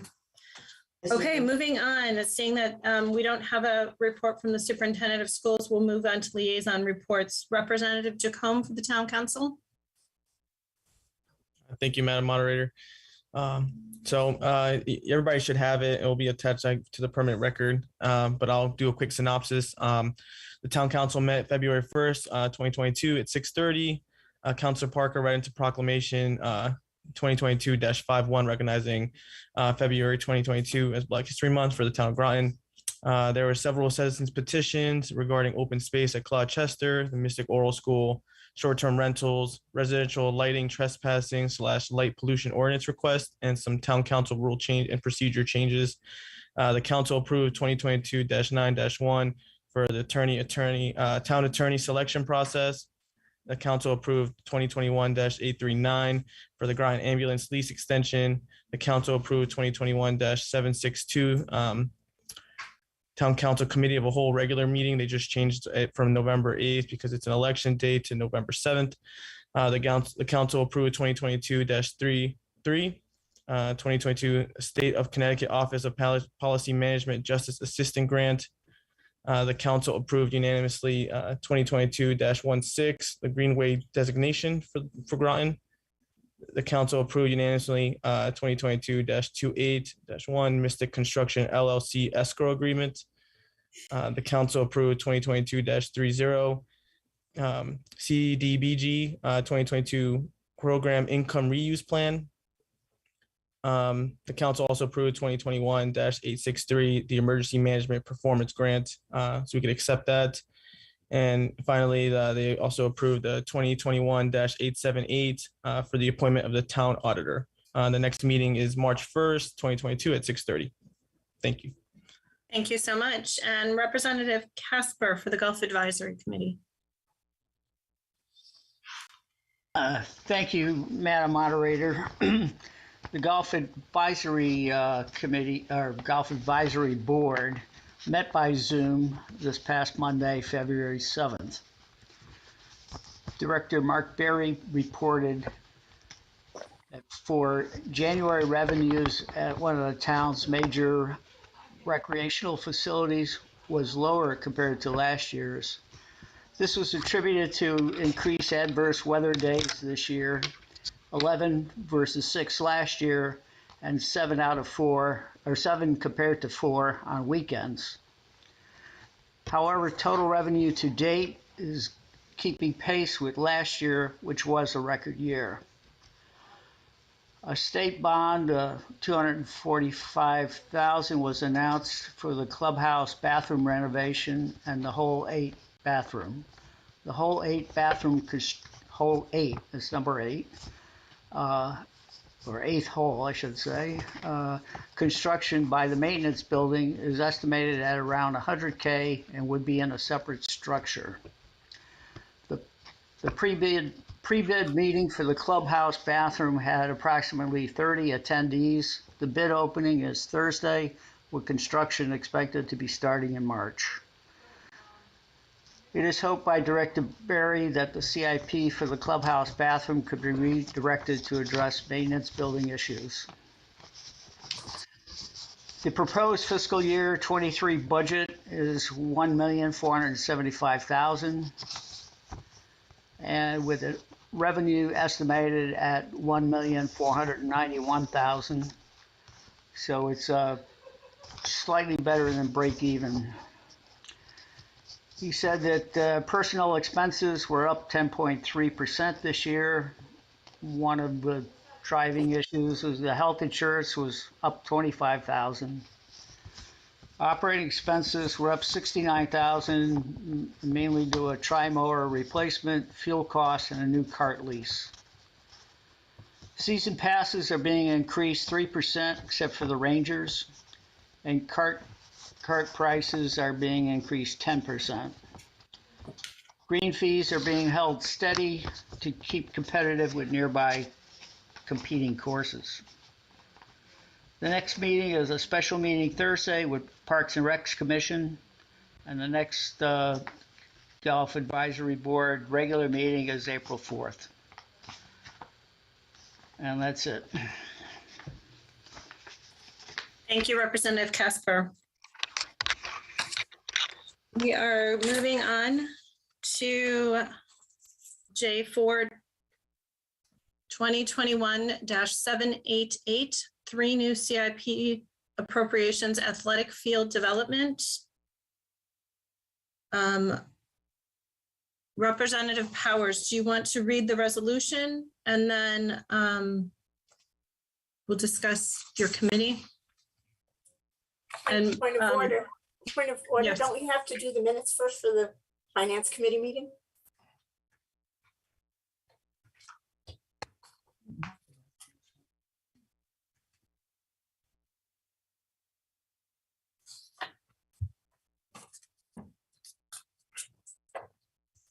One moment.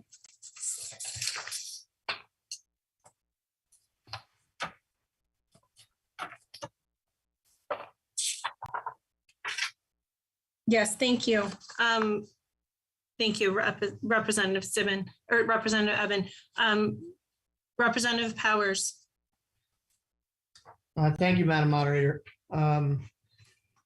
We convened a special meeting of the Finance Committee on Monday, January 24th, 2022. I'd like everyone to please open their packages. I believe everyone got one with our minute meetings.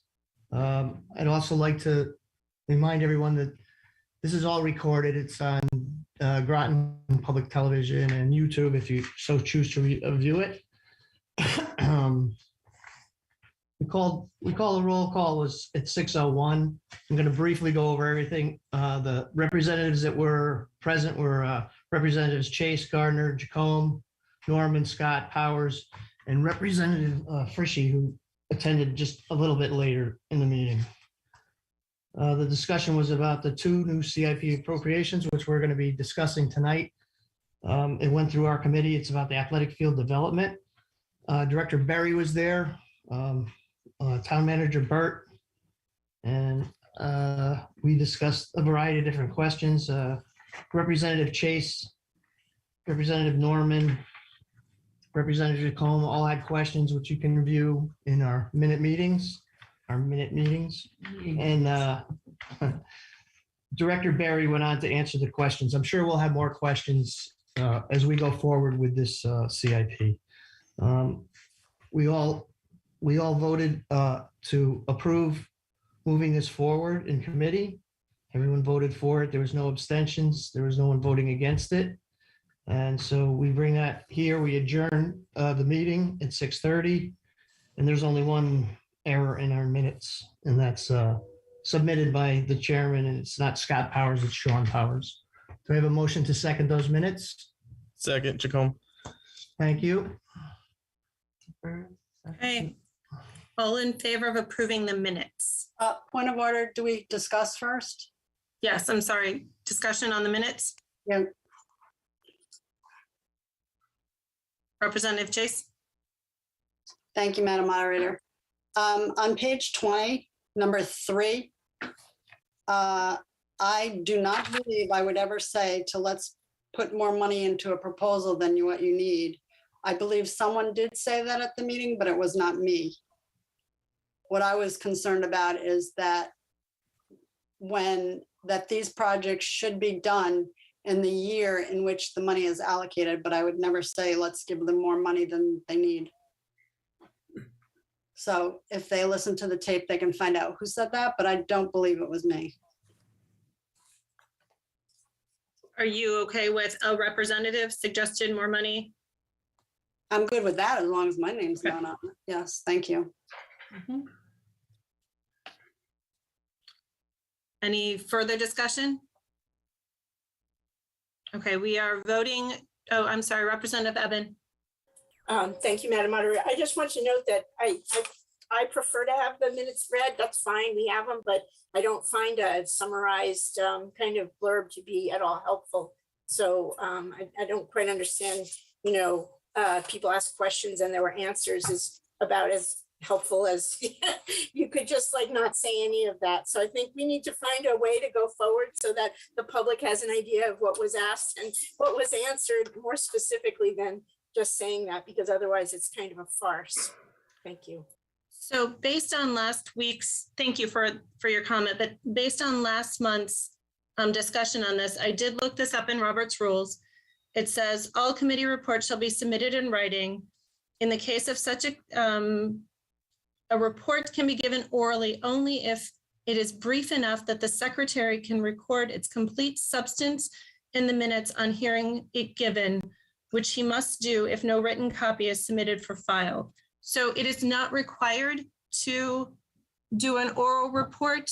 And if it is given only orally, it needs to be submitted or it needs to be captured by the secretary. So it's not required, is where we're at this point. Representative Thomas.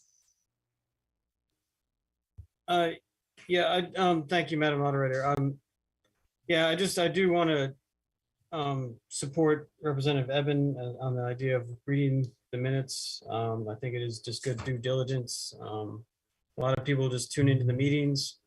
Some people are visually impaired and they just want to listen. And this is an opportunity for us to interface with the public. We are their elected representatives. This is public information.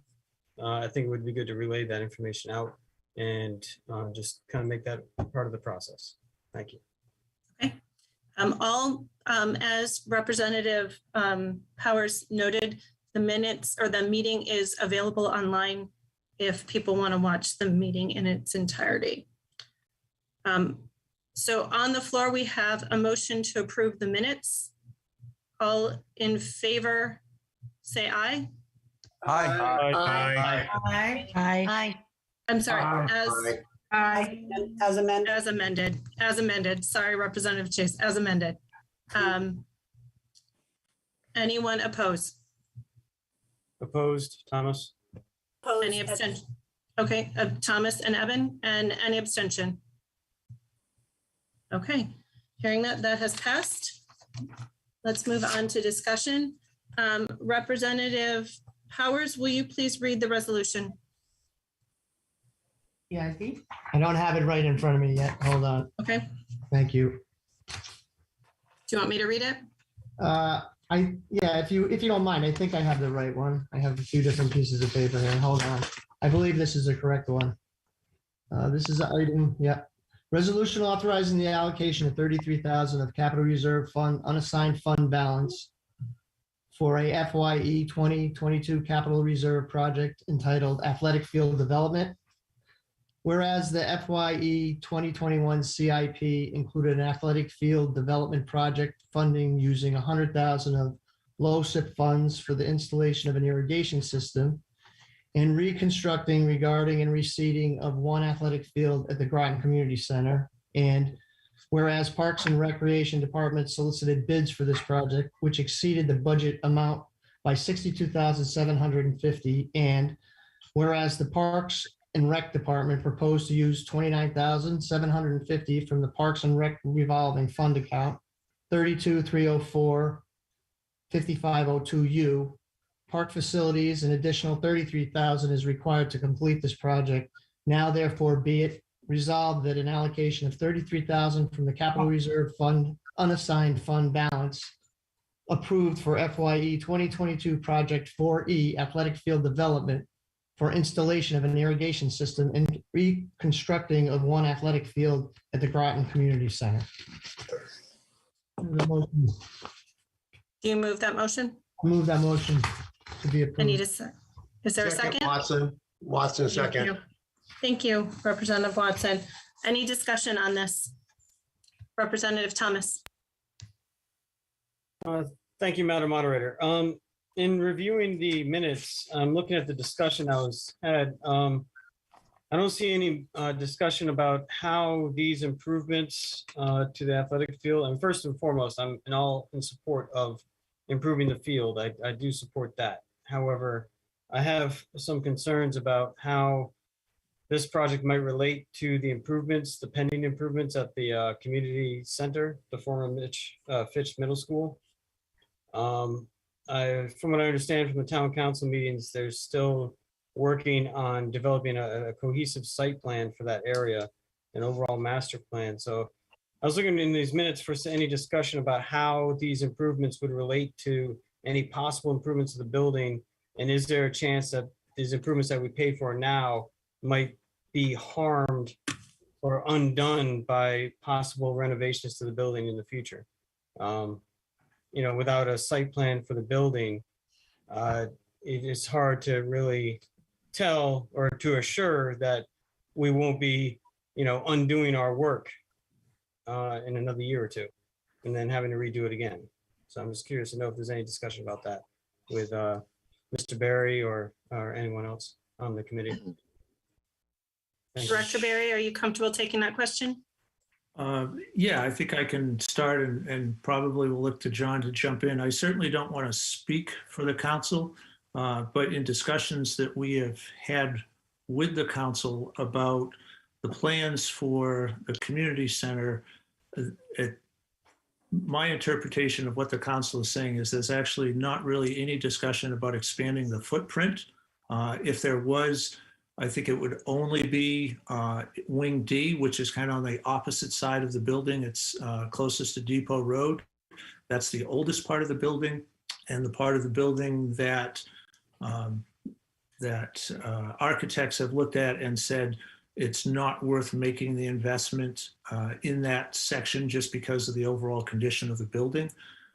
So you know, unless things change dramatically, I don't think there's any intention on, again, expanding the footprint of the building, and would not see the work that we're proposing to be, you know, demolished in 3 or 4 years with the current council's thinking. And I don't know, John, if you can, if I'm making a fair assessment of what they're thinking.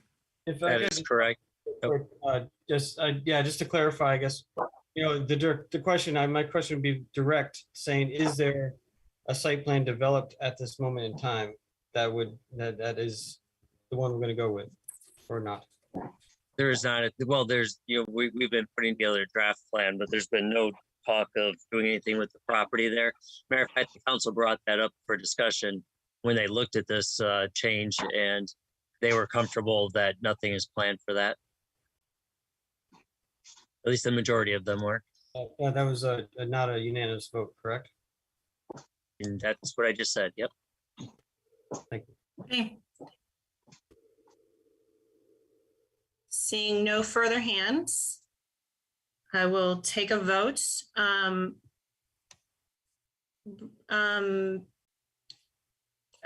Representative Eben? Yeah, thank you, Madam Moderator. I just am kind of curious. So this is for reseeding and putting in like an under the sod type of irrigation system. Is that what this is? That is correct. It not only includes reseeding, but we're going to be regrading that field now. has waves in it, has low spots, high spots, doesn't have very good coverage of the grass. And so it really needs to be completely regraded. And we would also be putting in an irrigation system. If we're going to make this investment in regrading an athletic field, to not put irrigation in, we would end up over the course of time back with a field that looks exactly the way it does now, or looks like the fields just across the street at Clodchester. We really need irrigation in order to maintain a healthy turf coverage on that field. And so that's why that was included as part of this project. And it was apparently the estimates, the bids rather, came in over what it was budgeted for. Is that correct? That is correct, yes. Okay. And who created the estimate? Was that your office, or did you have a consultant do that? The estimate was generated generally on larger projects like this. The estimate is generated from Public Works. This was generated a few years ago, put into a CIP from 2 years ago. And as we all know, there's been substantial change in the cost of everything. So I don't think this is anything that the engineering division of Public Works could have anticipated 2 or 3 years ago when this project was originally put together. Oh, thank you, Mr. Berry. Representative Chase. Thank you, Madam Moderator. I have a couple of questions. So I looked back at the CIPs for FY21 and the forecast. This is in FY21. This was to be done in FY23. So I was wondering how it got moved up. That's my first question. And then, are you completely done with this field when you get done with this reseeding, regrading? Because there were other things in that forecast in FY21 budget of CIPs, of other things such as lights for the community center field.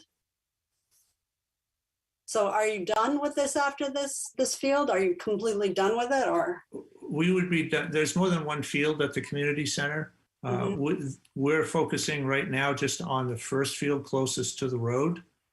There's another field that exists out behind, and we will be putting into the queue. In fact, I think it is in the FYE 23 CIP schedule. It's scheduled for 24, is money to make renovations to that backfield also, because the backfield is in the same condition that the field closest to Route 1 is. Lights are no longer on the in any type of short or long-term plans. Okay, thank you. And that's partly because the work that the Athletic Fields Task Force is doing. Originally we were looking at lights to try to address the field shortages. Since that time, the Athletic Field Task Force has been working, to come up with an alternative plan. So we're not including lights. As I said, we're not including lights anymore on those fields. For the time being, or ever? Never say never, but I don't see that happening. I think if we were going to invest in lights, we'd do them at a different location. All right, thank you. Representative Weaver. Thank you very much for this explanation. My question is I currently do accounts payable for 16 separate entities, and I personally think that these fees are in line with the increases, especially for sod. My question is, as it pertains to the irrigation system, have you built into the cost annual preventive maintenance? Because that's where a lot of problems happen with replacement of sprinkler heads and annual season turning it on and off, because those costs can accelerate the price of an irrigation system. And if that hasn't been built in, you'll need additional funding to do that. Yeah, my experience with the irrigation system, or I should say our experience with the irrigation system that's over at Pequannock Plains Park, is you are correct. There are sprinkler heads that go down, there's solenoids that burn out or whatnot. Those costs we absorb in our operating budget. They're really minimal. The shutting down and the turning on, we work with the Public Works Department. And, they have an air compressor, so they make the disconnections. The park staff will blow out all the lines. So that's kind of all already built into our normal operating procedures, if you will. Yeah, because if the maintenance isn't in there and there's not someone reviewing it, you're just going to be regrading and reseasing every year if the irrigation system isn't optimal. So that was just my concern. Thank you very much. Okay. Okay, seeing no other hands, I'm going to ask the moderator or the clerk to call the vote. Do you want to vote roll call, or are we okay just with a voice vote? We can do a voice vote. Let's try that first. All in favor? Say aye. Can you say what we're voting on? Okay. Aye. Hold on. Aye. There's been a point of clarification. We are voting on allocating $33,000 from Capital Reserve Fund, unassigned fund balance, approved in the FYE 2022 Project 4E Athletic Field Development for installation of an irrigation system and reconstruction of one athletic field at the Groton Community Center. Okay. All in favor, please say aye. Aye. Aye. Aye. All those opposed? Any abstentions? Abstain, Thomas. That has passed. Thank you very much, Mr. Barry. We are moving on to the Rules and Procedures Committee. That vote is 34 in favor, because we're down one person. I have us at 36 or 35. 36, 35 in favor, one opposed. That was an abstention, I thought. Or one, I'm sorry, you're right, one abstention. 38, 1, 2. I believe we actually have 36 because we have 38 panelists, one of which is 2 people, so that would be 39. And I believe we have only 3 additional people on, being Mr. Burt, the Clerk Mukosher, and the GMTV host. Am I correct on that? So 36 of us? I'll recount while we're doing other things. Okay. Moving on to the 2022-73 draft of the 33rd RTM Rules and Procedures. At last month's meeting, Representative Gauthier made a motion to accept the proposed changes of the rules, the proposed changes made by the Rules and Procedures Committee. It was seconded by Representative Scott. After some discussion, Representative Scott made a motion to table this, and Representative Adams seconded this. There were a lot of changes additionally made. I want to read something out of our Rules and Procedures for clarification. Sorry, excuse the glasses. So rule in the make sure I'm saying this correctly. The rules of the 32nd Representative Town Meeting, which is what we're still under right now. 6.4.4 Responsibilities of the Rules and Procedures Committee.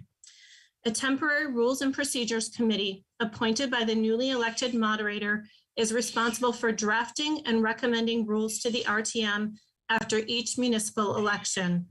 The rules, as recommended by the committee, shall be adopted by a 2/3 vote of those present and voting with prior notice to the full RTM of this item on the agenda, or by a majority vote of the full RTM.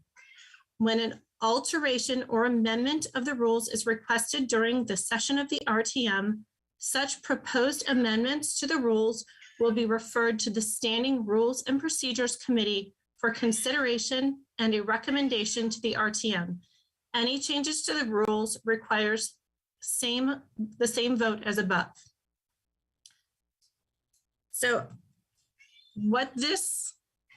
how I'm interpreting this, from what is being said here, the Rules and Procedures Committee present their proposed rules, it needs to be adopted by a 2/3 vote.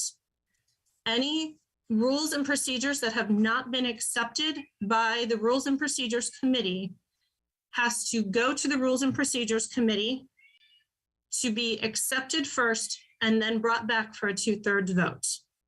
I'm going to note that Representative Amy Whitehouse just left the meeting. Okay. And we did have 36. So we now have 35. Now we have 35. So, Madam Moderator, in your reading of the rules and what transpired at the last meeting, I have to say that the Rules Committee did have a majority of the suggested changes that were presented to the Rules Committee, and the body wanted to see those changes. So it was a concerted effort from the body last month to create a document that showed these changes, and then any other changes that people would suggest would also be incorporated. So that's what was sent to everyone in their packet, and I have it to share if you want to see it. A share. So it's up to you. I'm going to hold off on that because that doesn't follow our rules. And so in looking at our rules state that any proposed changes need to go to the Rules Committee, and I'm not comfortable going against those rules. So I see Representative. What I'm saying is those changes, all but a few, did go to the Rules Committee. Representative Thomas's, all of Representative Thomas's changes went to the committee. I agree, but the rules as recommended by the committee shall be adopted by a 2/3 vote. Okay, all right. Representative Massett. Hold on, you're muted. Representative Massett, there we go. Representative Thomas presented a minority report that had his changes. And I don't think that there was really discussion on his changes except for some gender changing, like gender, they, them, and there was something else, and it was relatively minor. But I think the entirety of Representative Thomas's suggested rule changes need to go back to the committee or need to go to the Standing Rules and Procedures Committee for them to discuss it in depth before it is presented to the body as a whole. Thank you, Representative Massett. Representative Eben. Thank you, Madam Moderator. Yeah, I presented my proposed changes at the last meeting. The Rules Committee had a lot of time. They had it referred to them and we can vote on them today. I don't understand your reading of it. I think, you know, they've had it. I did not just present my changes today. I presented them last time and then I sent them in writing to the clerk. So that everyone has had those, and the Rules Committee had ample time to meet and review them. So I don't really understand what you're talking about, except obfuscation.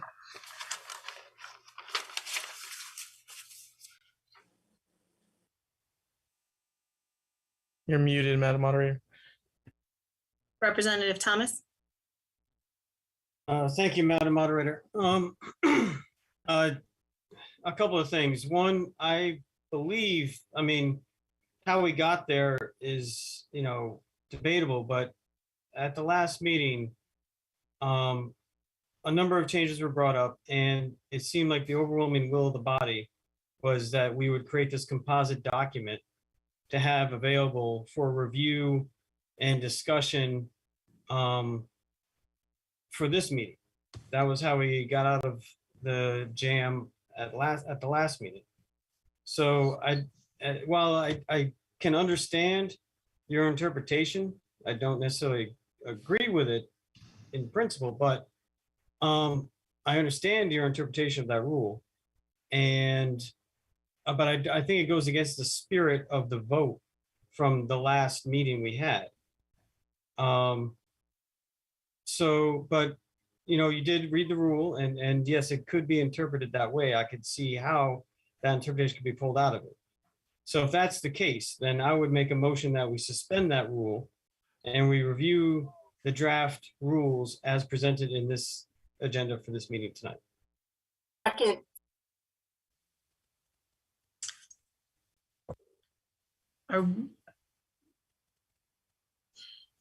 Okay. Repeat that motion. Repeat that motion, please. I move that we suspend Rule 6.4.4 and discuss the draft rules as presented in the agenda for the February 9th meeting of the RTM. I second. Weaver. That was seconded. Oh, it was already seconded by Eben. Is that a 2/3? That's not debatable. Correct. That is hold on. That is a 2/3 vote. So Madam Moderator, so we are voting. Hold on, Representative Massett.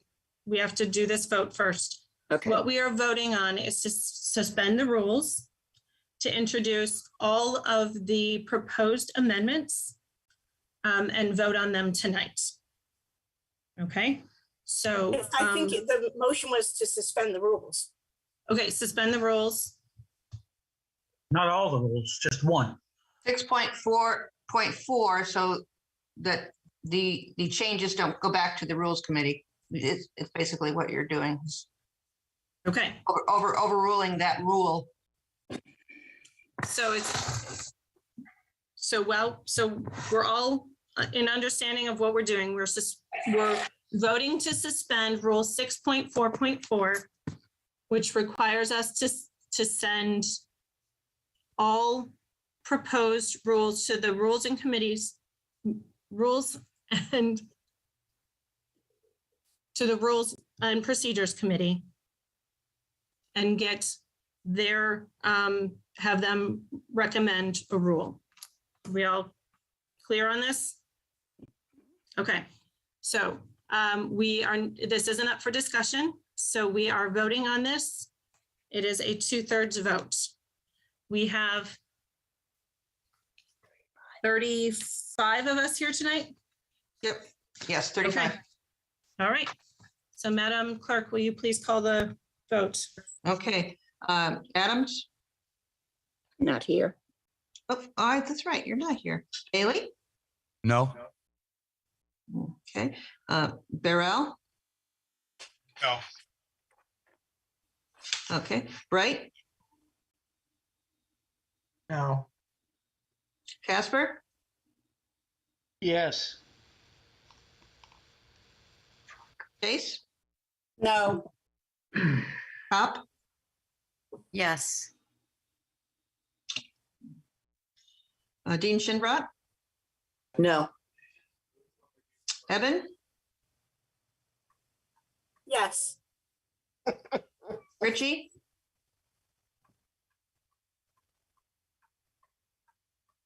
No. Gardner? No. Winapiro? Oops, Gothier first. Sorry. Gothier? Yes. Winapiro? No. Gustafson? No. Hanscom? No. Ivy?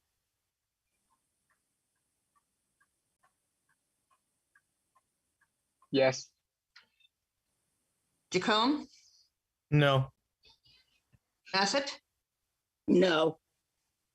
Merritt? Oops. You speak? He is here, but I don't think he can speak. Norman, No. Aubrey, No. Kristen Powers, No. Sean Powers, Nope. Tino, No. Ray, No. Scott, No. Marrero, No. Thomas, Yes. DC Williams, No. Watson, No. Weaver, Yes. Wells, Yes. White, No. Whitehouse. It's not here. Oh, she left. I'm sorry. Whitney? Mike Whitney? He also signed off. He in also the left. party. Okay, we're down. And well, then we have The moderator? Moderator Rusk, No. 24. Okay, 8 in favor. Hold on. You forgot Frickman again. There you are. See, That's, I'm I'm using gonna- an old list. That's right. Frickman, what are you going to vote on? No. Okay, that's 25. That's 8 in favor, 25 opposed. That is So that definitely motion a fails. fail. Okay, so we are moving on to the proposed changes from the Rules and Procedures Committee. Because we haven't talked about this since last month, I'm going to go over them very quickly before we have discussion. The first rule change is a change to add a preamble that says, if you guys have this in front of you, you should have this. We, the members of the 33rd RTM, subscribe to the laws and policies of the Constitution of the United States, the Constitution of the State of Connecticut, the Groton Town Charter, the rules of the 33rd RTM, and the most current addition to Robert's Rules of Order to govern the matter that comes before this organization. Second rule change is on page 3, and that was to switch liaison reports and reports of committees to flip-flop those. So I and J are flip-flopped. The next is on page 4, 6.3.1. If no member of the affected standing committee, if no member of the affected standing committee from the other political party is willing or able to serve on a special committee, then any RTM member from the other political party who is willing and able to serve on the special committee shall be considered an appropriate substitute.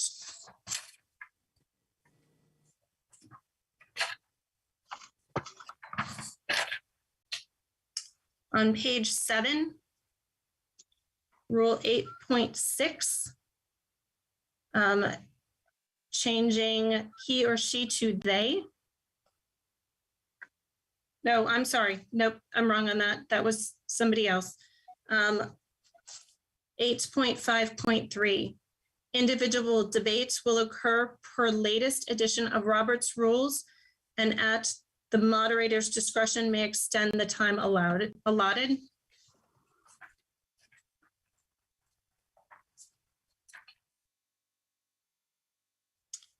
And then on page 9, 9.6.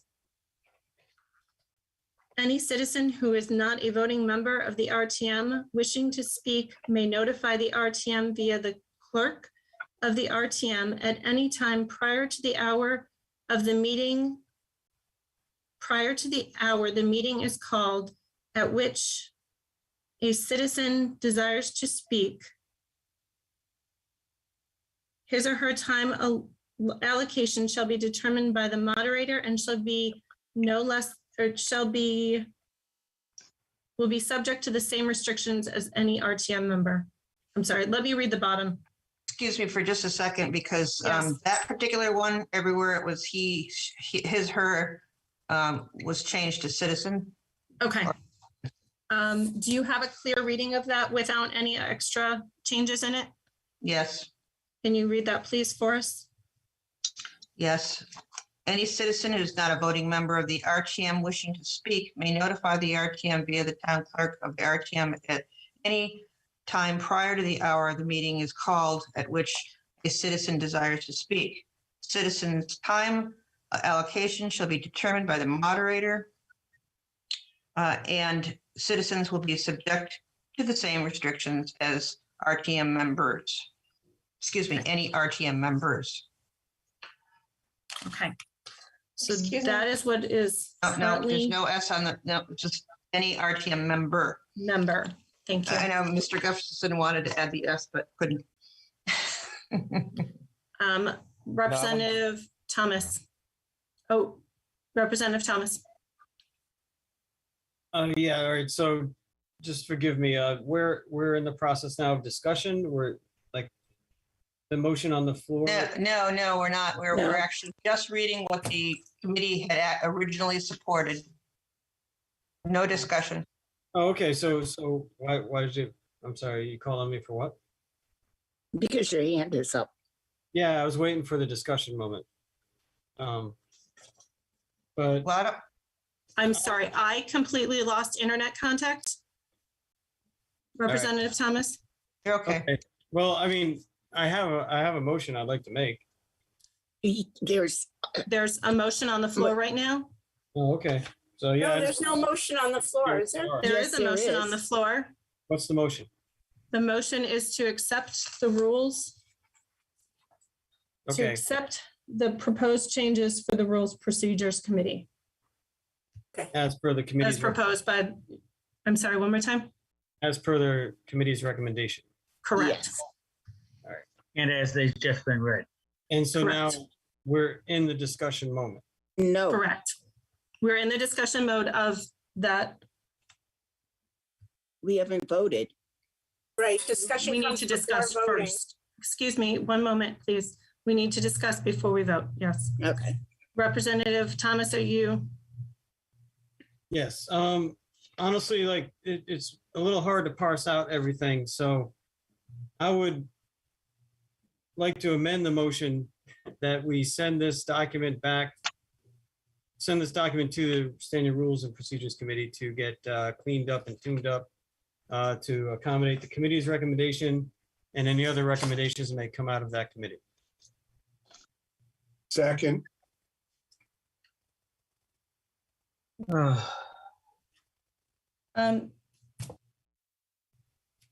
So we have a motion on the floor to send this back to committee, made by Representative Thomas, seconded by Representative Gardner. It's actually to amend the original motion. To amend, yes, to amend the original.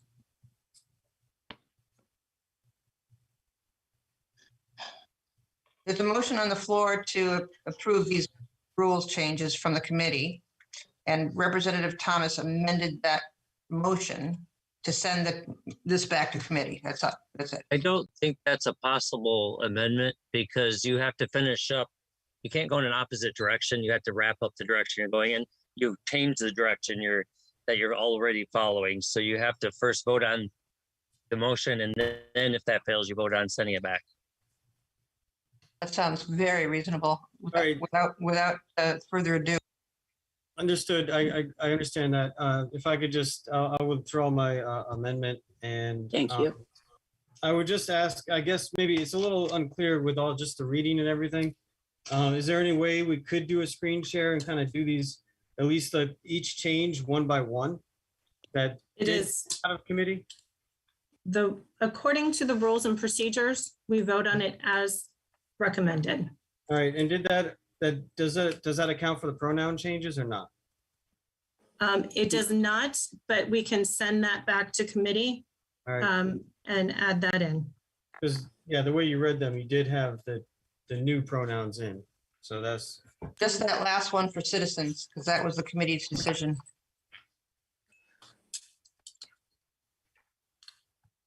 I'm afraid the only screen share that I have is not the original changes. It's everything. Representative Thomas, are you done? Yeah, I am for now. Thank you. Okay, Representative Massett. My concern is that we are going to try to get this body to vote on something that they're not clear on. And in caucus, my rationale for sending it back was to just sort of clean up the language so that everyone was clear on exactly what it is that we're voting on. We're not, I have a feeling that I'm choking on something, and it's not a good feeling. We need to have rules and procedures, but we need to have rules and procedures that are clear and that people understand, and they can't be rammed through. So it needs to go, whether what was presented by the temporary rules and procedures committee and goes back and it comes out again, however it goes, but it needs to be absolutely clear.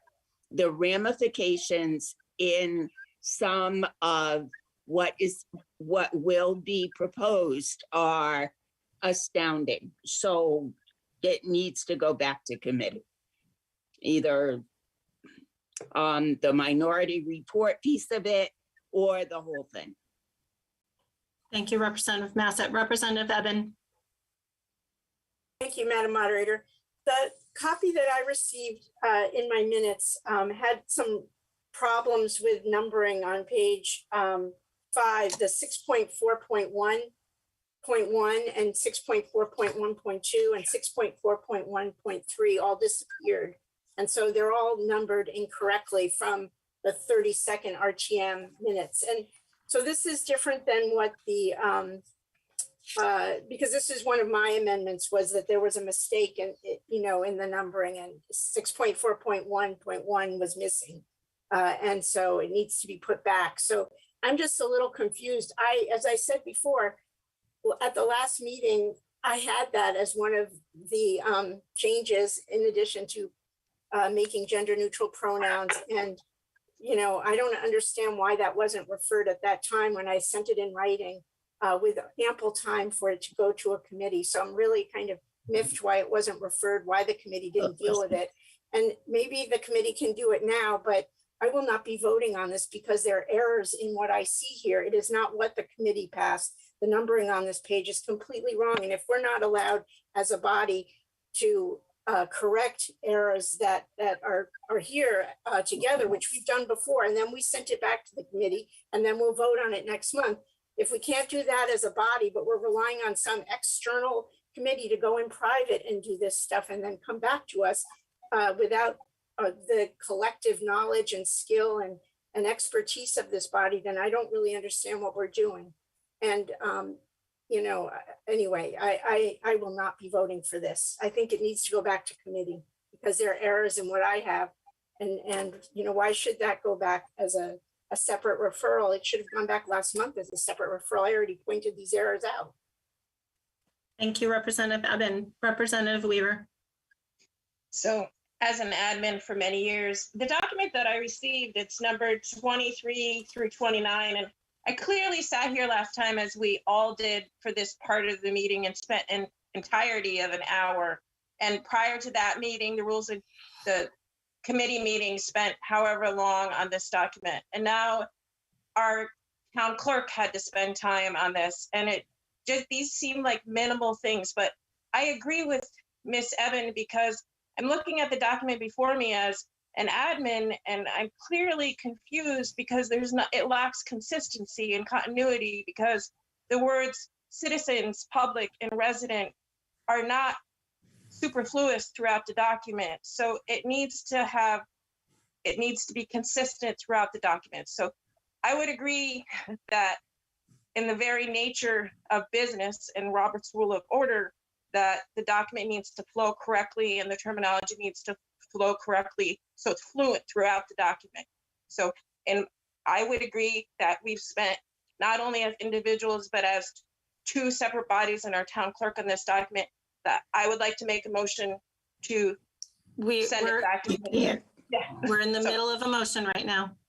Oh, well, I would just want to bring it, I wouldn't feel comfortable voting on this document because it has inconsistency throughout. Okay, thank you. Representative Chase. Thank you, Madam Moderator. I agree with all of the committee's recommendations except under 6.3.1. If no member of the affected standing committee from the other political party is willing to or able to serve. Aren't we trying to do away with one party rule? I don't care what body it is, it should not be all one party. So I am not ever going to agree to that one. So can I give you some clarification on that? Sure. That stemmed out of, I'm sorry? That stemmed, let me find it just to make sure that I'm talking about the right thing. 6.3.1. So special committees, when we have a special committee, the rule had stated that you needed to, if it overlapped with another committee, that you needed to have the chair of that committee as well as a member of the minority party as a part of that special committee. So I'm going to give you an example of the court committee. This last session, the court committee overlapped with the police committee. So the chair of the court committee was on safety. I'm sorry, you're correct. Thank you. The public safety committee. The public safety chair was a part of the court committee. There was not a member of the public safety committee for a Republican. There were Republicans on the court committee, but there was not a Republican who was part of the public safety committee. So this is going around that if there's an overlap and you need to have somebody, a minority, a part of that, and there's not a minority of that overlapping committee who is willing or able to be a part of that special committee, you can go outside that committee to find a minority representative who's willing and able to serve on the special committee. Thank you for that explanation. Does that make you more comfortable with that? Yes, it does. Okay. Thank you. It really is to make sure that we're getting the minority representation on every special committee. All right. And I would like to see those other changes go back to committee. 'Cause I don't agree with most of them. Thank you. With the, I'm sorry, can you give clarification on what you mean? Yes, the committee ones that you read, I agree with all of them now. Okay. The other recommendations, I do not agree with a lot of them, so I would like them to go back to committee. Okay, thank you, Representative Chase. Representative Jacome. Thank you, Madam Moderator.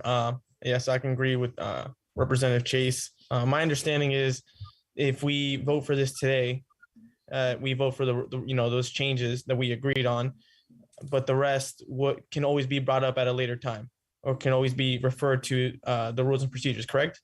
Correct. Okay. I personally don't see a problem in moving forward with this. I think there's a reason that we have the committees, the standing committees there. You're sending it to them to review, to check, and the body is not necessarily always representative of the entire body, but they're there as like almost a gatekeeper. So I think we should move forward and vote on the stuff that the committee passed, and we could always send those changes that everybody else has there after. We need rules. Thank you. Thank you, Representative Jacome. Representative Bright. Yeah, I was looking at 6.4.7, responsibilities of the Rules and Procedures Committee. And my interpretation, correct me if I'm wrong, is the committee should incorporate their changes that they agree upon and not 100 other ones. So it's written. In other words, there's no strikeouts. In other words, it says it's the rules of the 33rd, you go down and everything. Everybody has a chance to read it and they vote on that. And if they don't like it, then they say, I would like to, have it amended this way or whatever. And then it goes back to the Rules Committee. So that's what I think, this whole thing is supposed to be. It is we don't give them something with 100 things in the, in the sidebar, but we give them a completed document. They read the completed document, and if they have problems with it, they don't vote for it. It's not a 2/3 vote, and it goes back to the committee with the recommended changes. Then the committee discusses them, brings them back as a completed document, not with a bunch of things along, because that just confuses everybody. I understand that, and I will take responsibility for that. I was not clear on 6.4.7 last month, but since reading that, I think it's important that we follow our rules as they are standing right now, and that we move on with this process. Right. So if we vote tonight, it'll be just for whatever the committee recommended. And then the other people can say, well, we would like it amended as written, everybody's comments. Then it goes back, but we can vote on what the committee recommended. So at least we have some rules. And then Correct. it can go back to the committee, and then it can be, brought up every meeting if you have to, with all the different changes, and then people can vote on it. No, I don't like that. I want this changed. And it goes back to the committee. And then they revise it, give a written document, just like, without a whole bunch of notes in it. Everybody reads it. If they like it, you get the 2/3 vote. If they don't, it goes back to the committee again with recommendations. Correct. Yeah, I agree with that. That's what I think should happen. We should vote on the committee changes. Do we like them or don't we? And then send it back with all the amended things from all the different people.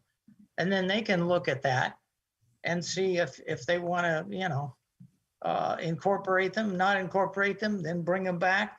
If people don't like that, then it'll go back to Rules Committee for, changes. But if you want to have rules at the end of this meeting, we can vote on, I guess, what the committee proposed without all the other ones, and accept those, and then move on from there. So that's the way I'm reading it anyway. So I'm done. Thank you. Thank you, Representative Bright. Representative Pacino. Hi. Listen, if we're gonna vote on this, we're only gonna be voting on what you read. Correct. So I say we vote on it. If it passes muster, all the other stuff is gonna go back to committee. If it doesn't, it's all gonna go back to committee. Either way, something's going back to committee. Let's just vote on this and be done with it. Okay. There's nobody's really complaining about what you read. What you read is fine. Representative Watson. Thank you, Representative Pacino. Representative Watson. Yeah, thank you, Madam Moderator. I have some questions. I have a stake in this any way you look at it, whether I'm the chairperson of the Rules Committee. However, we're talking about a proposal from the Temporary Rules Committee. If this passes tonight, let's say this passes, and there's obviously some issues, then it would go to me as chair in the Rules Committee. If this fails, does it go back to the Temporary Rules Committee, which Councilor Massett chairs? No, it goes to the Rules Committee. Either way, it goes to the Rules Committee. Oh, okay. So I'm going to get it either way. I mean, it's going to come to my committee any way you look at it. And we have a motion on the floor, and however that gets voted on will determine, what goes back to the committee, I suppose. And we have some perfectly good rules. The 32nd, RTM rules are okay. I mean, there's not a lot of changes that our committee came up with, and I'll leave it to that. And I anxiously await what I'm going to be taking to my committee. Thank you. Thank you, Representative Watson. Representative Norman, I don't believe you've spoken yet. Yeah, I want to sort of ask a question. I'm hearing some people saying we need rules. We do have rules even if we vote against everything, right? Like the rules from the last standing will still be here. It's not that we have no rules. Correct. Okay. Representative Massett. I am getting a sense that, and maybe the easiest way to look at it would be what the temporary rules committee presented as the rules for this RTM. And there was also a minority report. And that is what would go back, if I'm not mistaken. In effect, it would be the minority report that was presented by Representative Thomas. That would go back for more discussion. No, Madam Moderator. Can I answer? So that's not true. Whoever. So Okay. all of the proposed changes that are on the list that were not read tonight would go back to the Okay. Rules Committee. All right. Okay, thank you. You're welcome. Representative Thomas. Thank you, Madam Moderator. So if I'm understanding correctly, like the reason how we got to be here was because we were on the understanding at the last meeting that we had the draft rules that had the committee recommended changes in it. And as we're discussing those, a number of members had some amendments, some changes, plus I had the ones that I wanted to bring forward. So there were no actual motions put on the floor, Right, okay, but that's, well, the minutes. with the exception of their original motion. That's not concurrent with what's in the minutes from last meeting. But I just wanted to kind of review and take us through the timeline because we were under the impression, or at least I was under the impression that and that members could bring amendments forward to these rules on the floor. Now, the way you read the rule 6.4.4 out of the 32nd rules, your interpretation says that actually that is not a thing that can happen. Correct. That it has to be accepted as is, or it gets put back to the rules. So the draft document that's composite now was actually like done in that was, we should not have done that. Correct. Okay, so we got to just take a few steps back and kind of reconsider. So we're operating under a misconception that you could do amendments to the rules on the floor without it going back to committee. That was a misconception, and that's how we got to be where we are. Correct. Okay, so now reset. I agree with a number of representatives that spoke earlier on this issue that I think it would behoove us to have a clean document that we could just look at and say yes or no to this document. And if it's no, then we suggest changes, it goes back to committee. I think Representative Bright, Representative Weaver, and Representative Evan, Representative Massett, they all sort of mentioned some sort of process like that. It is difficult now at this point to kind of parse out. I understood what you read, but it's hard to get a good look at it and know exactly what we're voting on. Plus, we also have the numerical issue, which is a very problematic because right now we just refer to the same rule in two different codings. So I would, again, so for the sake since we're discussing this motion as is, the committee recommendations, I would recommend that we all, vote against this and put the whole document and all the other recommendations back into committee. Let us get another crack at this and come back to this body with one clean document that we can do a vote up or down on.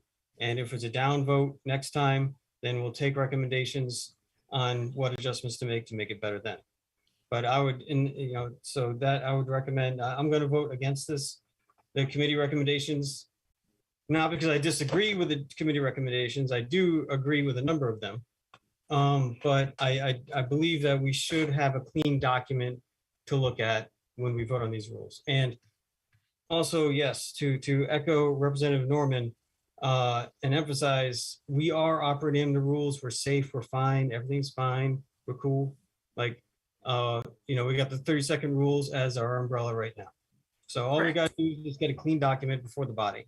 And I would like, as a member of the Rules Committee, I would look forward to working with Representative Massett Representative Chair Watson, Representative Pacino, and Representative Bright.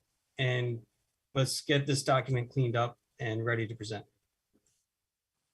So thank you. So we are clear. What we're doing here is we're voting one way or the other when we get to that point. We will, if we vote, if we have a 2/3 vote, yes, then this will become our new rules and procedures. And we can make amendments, and those amendments, well, the amendments that have already been proposed will be sent to the Rules Committee. If we vote no, then the entire document gets sent to the Rules Committee. Representative Evan. Thank you. I'm just still searching for clarification, Moderator Russ. At the last meeting, I made suggestions and I asked for, I assumed they were going to be considered and asked if they should be in a motion form or if I should just suggest them.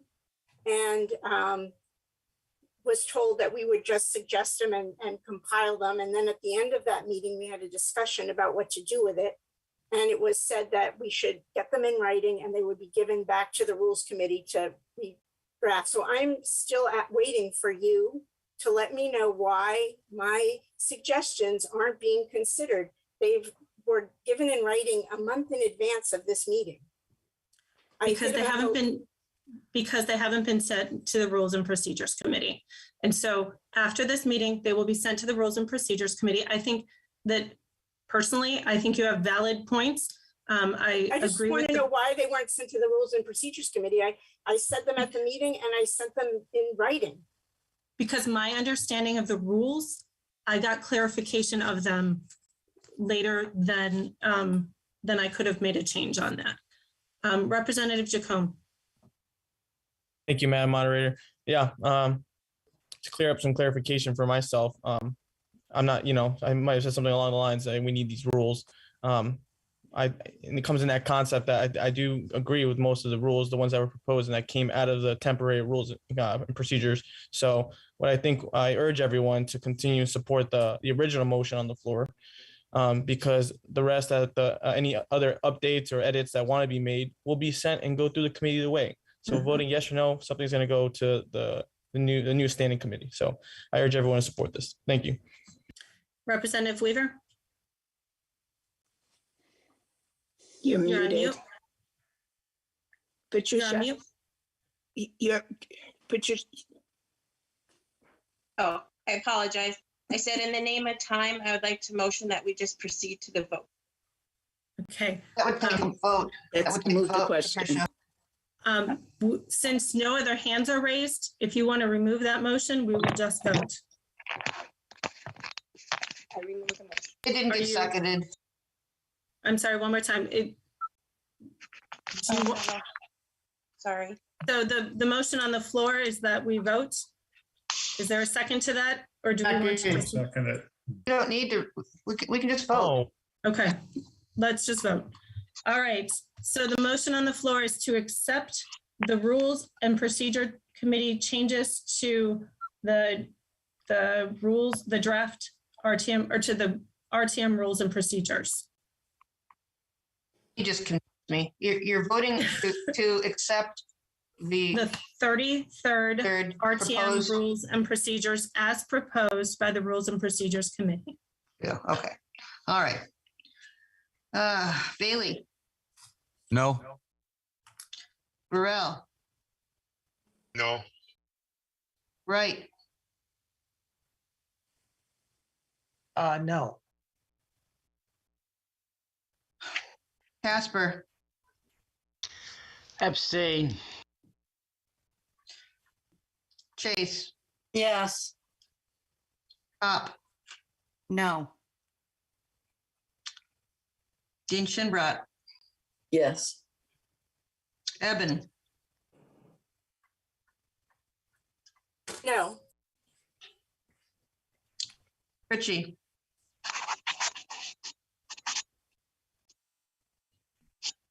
Come on, guys. Representative White, Richie. can you? Oh, Fritchie is yes. okay, thank you. All right, sorry. Gardner.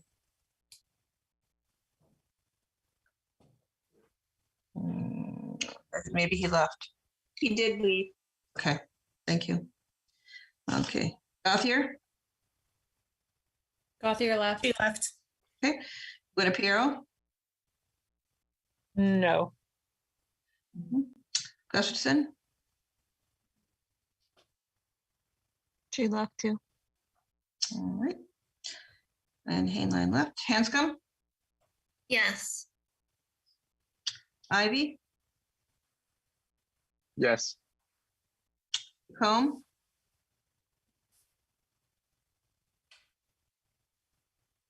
Jacome? Oh, yes. Massett, Yes. Norman, No. Aubrey left. Kristen Powers, Yes. Sean Powers, Yes. no, No. Ray, No. oh, Frickman, hello, Yes. sorry. Okay, Scott, No. Cimarero, Yes. and then we have Thomas, No. and VC Williams, No. Watson, Yes.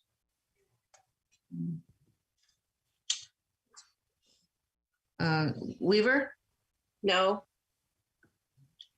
Wells, No. White, Yes. Whitehouse, left, Whitney, left, and Rusk. Yes. Okay, 14 to 14. How about that? So it's 14 to 14, but hold on. 14, 14, 1.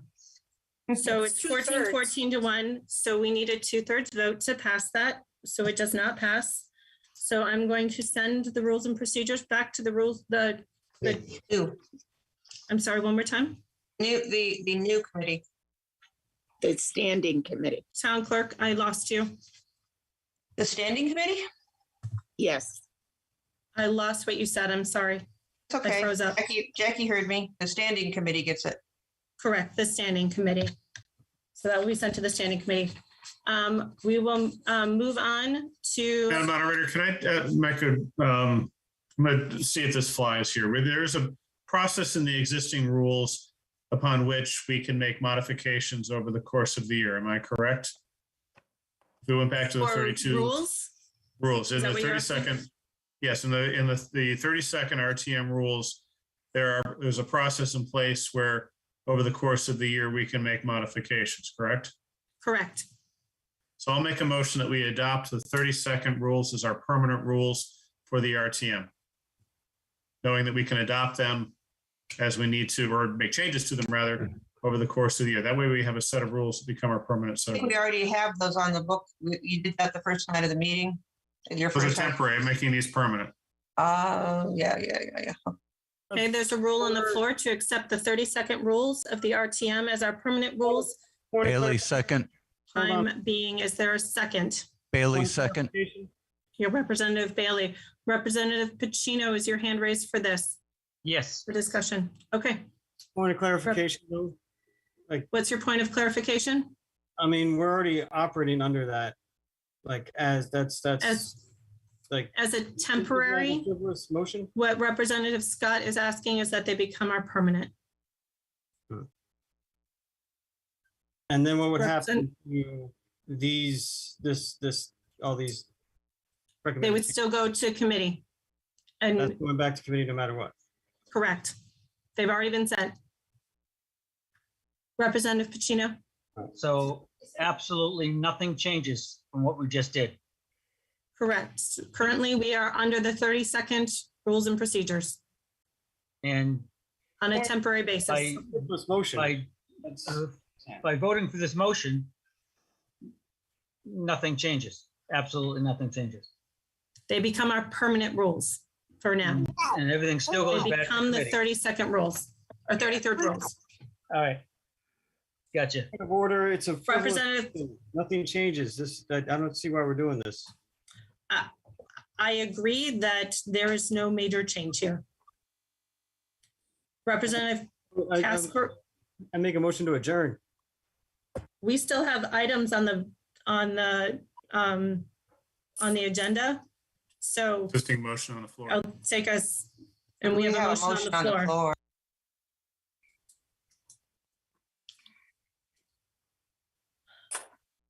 Point of So order. the question, what's your point? We had a motion and it was seconded. So how do we proceed? So Hold on. there's a question about it being a frivolous motion. There is not much change to this. Representative Scott, can you clarify on what you're hoping to obtain by doing this motion? My purpose in doing this is that we are, a month number 3 since we've been sworn in, and we don't have a set of rules, and we just keep sending it back to the kind of a circular motion back to the Rules Committee. My thought process behind this is we end up adopting a permanent set of rules that can be modified as we go along. All it does is we've got a permanent set of rules. If the Rules Committee want to adopt any of the modifications that Representative Thomas or anybody else on the RTM wants to take, then those can come out of the Rules Committee and be modified as we go. But at the moment, I feel like we're just standing on one foot and spinning in circles here, and this at least gives us a set of rules to work off of. Yeah, I'm working in a set of rules. Representative Scott. We do have a set of rules. We have the 30-second RTM rules. I am going to let Representative Casper speak before making a decision here. Thank you, Madam Moderator. Yes, apparently we've adopted the 30-second rules until they're changed. So that is as permanent as anything. I think Representative Scott's motion is frivolous, and it doesn't change anything. We're operating under the rules until they change. And if they don't change, there are rules. I'm going to agree that this doesn't make any change, and we are under the rules of the 30-second RTM right now. I don't know that it makes any difference if they're permanent or if they're temporary. So I'm going to dismiss this and move on. I am going to note that it is 10:30 at night, and in the past we have taken a kind of a poll, not a vote, but a poll to discuss whether or not we want to continue with the rest of the business or if we want to hold off and move that to another night. Any discussion? Stay, go? Wrap it up. Continue. Well, it's just a quick motion on changing your schedule, so you can be at 7 o'clock instead of 7:30. Let's vote on it. Yep. Representative Bright? Dismiss John Scott's. Yeah, if we are going to accept the 30-second, at least we should change it from 30-second to 30. We're off that topic. Oh, okay. We've moved on. We're just having a quick discussion. L2, get on to it. L2, let's go. Sorry, be quick. I'm sorry. Be quick, just. I have a couple hands up. Do we want to keep moving? Yes. And want to just get a nod or a shake? Yes. Yes, keep moving. Okay. So the last item on the agenda is, sorry, let me pull it up. The meeting schedule. The meeting schedule 2022-72 RTM 2022 meeting schedule revised. The main change here is changing the meeting schedule to 7 p.m. Any discussion? Nope. Is there a motion on the floor to change our meeting time to 7 p.m.? A second on that motion. Is there a motion on the floor? I need a first. Motion to change the meeting time to 7 p.m. Okay, thank you, Representative Watson Weaver. second. Watson second. Watson second. Thank you. Is there any discussion, please? Representative Bright. Representative Bright, do you still? Okay, Representative Wells. Representative Wells, you're on mute. Yeah, I like the moving this thing forward. However, this works fine when we're doing our meetings by Zoom. If we go back to doing them in person, we lose the half an hour commute time to get ready to get to this meeting. So it's very convenient with virtual meetings and Zoom because we don't have to get dressed and we don't have to head over to the senior center. Please, please. Lee, you're out of order. So anyway, Representative White, sorry. Representative Wells, I'm sorry to interrupt. Did you have something else? Representative Pacino. So this would obviously move our caucuses up a half an hour as well. So our Correct. caucuses would be at 6:30. And then that Mr. Wells would have to commute naked. Representative Jean Shinbrook. Based on how long our meetings have been going, we lose so many people after 10 o'clock. I really think we need to start earlier. If we have to bring our dinner with us and come in our go to meeting clothes that we went to work in, that's fine. Who cares? But we really need to start earlier in order to get all of our business done. Okay. I will remind you that I did have one communication from somebody who was opposed to moving this earlier. That representative didn't give me a reason, but I just wanted to make sure that that was known. Representative Norman. Just a question, if due to work conflicts or otherwise, we are late to the RTM or miss our caucus, are there repercussions for moving? There's no repercussion for missing caucus. Missing the meeting, you might miss a vote would be the only repercussion. That is my concern with moving this, is that people joined the RTM or were elected to the RTM for 7 o'clock or 7:30 meeting time. I do have a little bit of concern moving it in earlier based on that people might not be able to attend based on their work schedule. Representative Weaver. Just motion for clarification, Madam Moderator, you did state for the next couple of meetings, it would be mixed. It would still be Zoom so if somebody was commuting, they could still participate via Zoom until they got there in person, hypothetically. Just wanted to raise that. Correct. Representative Casper, I don't think you've spoken yet. Thank you, Madam Moderator. I will point out that don't we meet at 7 for the budget meetings, so we shouldn't make much difference to anyone. Okay. Representative Pacino. I was just going to mention something of that same nature. If we start out with something that's going to take a little bit more discussion, folks may not miss a vote. Okay. All right. Seeing no further hands, I will take. I'm sorry, Representative Thomas. Yeah, thank you, Madam Moderator. Just a quick question of clarification. So is this just a regular majority vote to change this time, or is it 2/3? Majority vote. Okay, great. Yeah, honestly, I'm open either way. I don't have a leaning either way, so I'm just going to abstain from this one. Okay. All right. So Just saying, anybody who abstains on a vote, it really does act as a no vote. Because you're here. If you left, it wouldn't be counted. But when you say abstain, that's taking away from a positive. You see what I mean? So I don't know that I agree on that. I think that it absolutely does. Let me give my thought on this. A no vote says, no, I don't want to change this. A yes vote says, yes, I want to change this. An abstain vote means I don't have a dog in this fight, and But it doesn't count. It doesn't count toward yes. If he's saying he doesn't care either way, I'll just abstain. Then he's not supporting it. He's not supporting it, which means you are not supporting it, which means no. In my philosophy, he's just like everybody else who left the meeting. Okay. So, Representative or Town Clerk, can you do a roll call on this one real quick?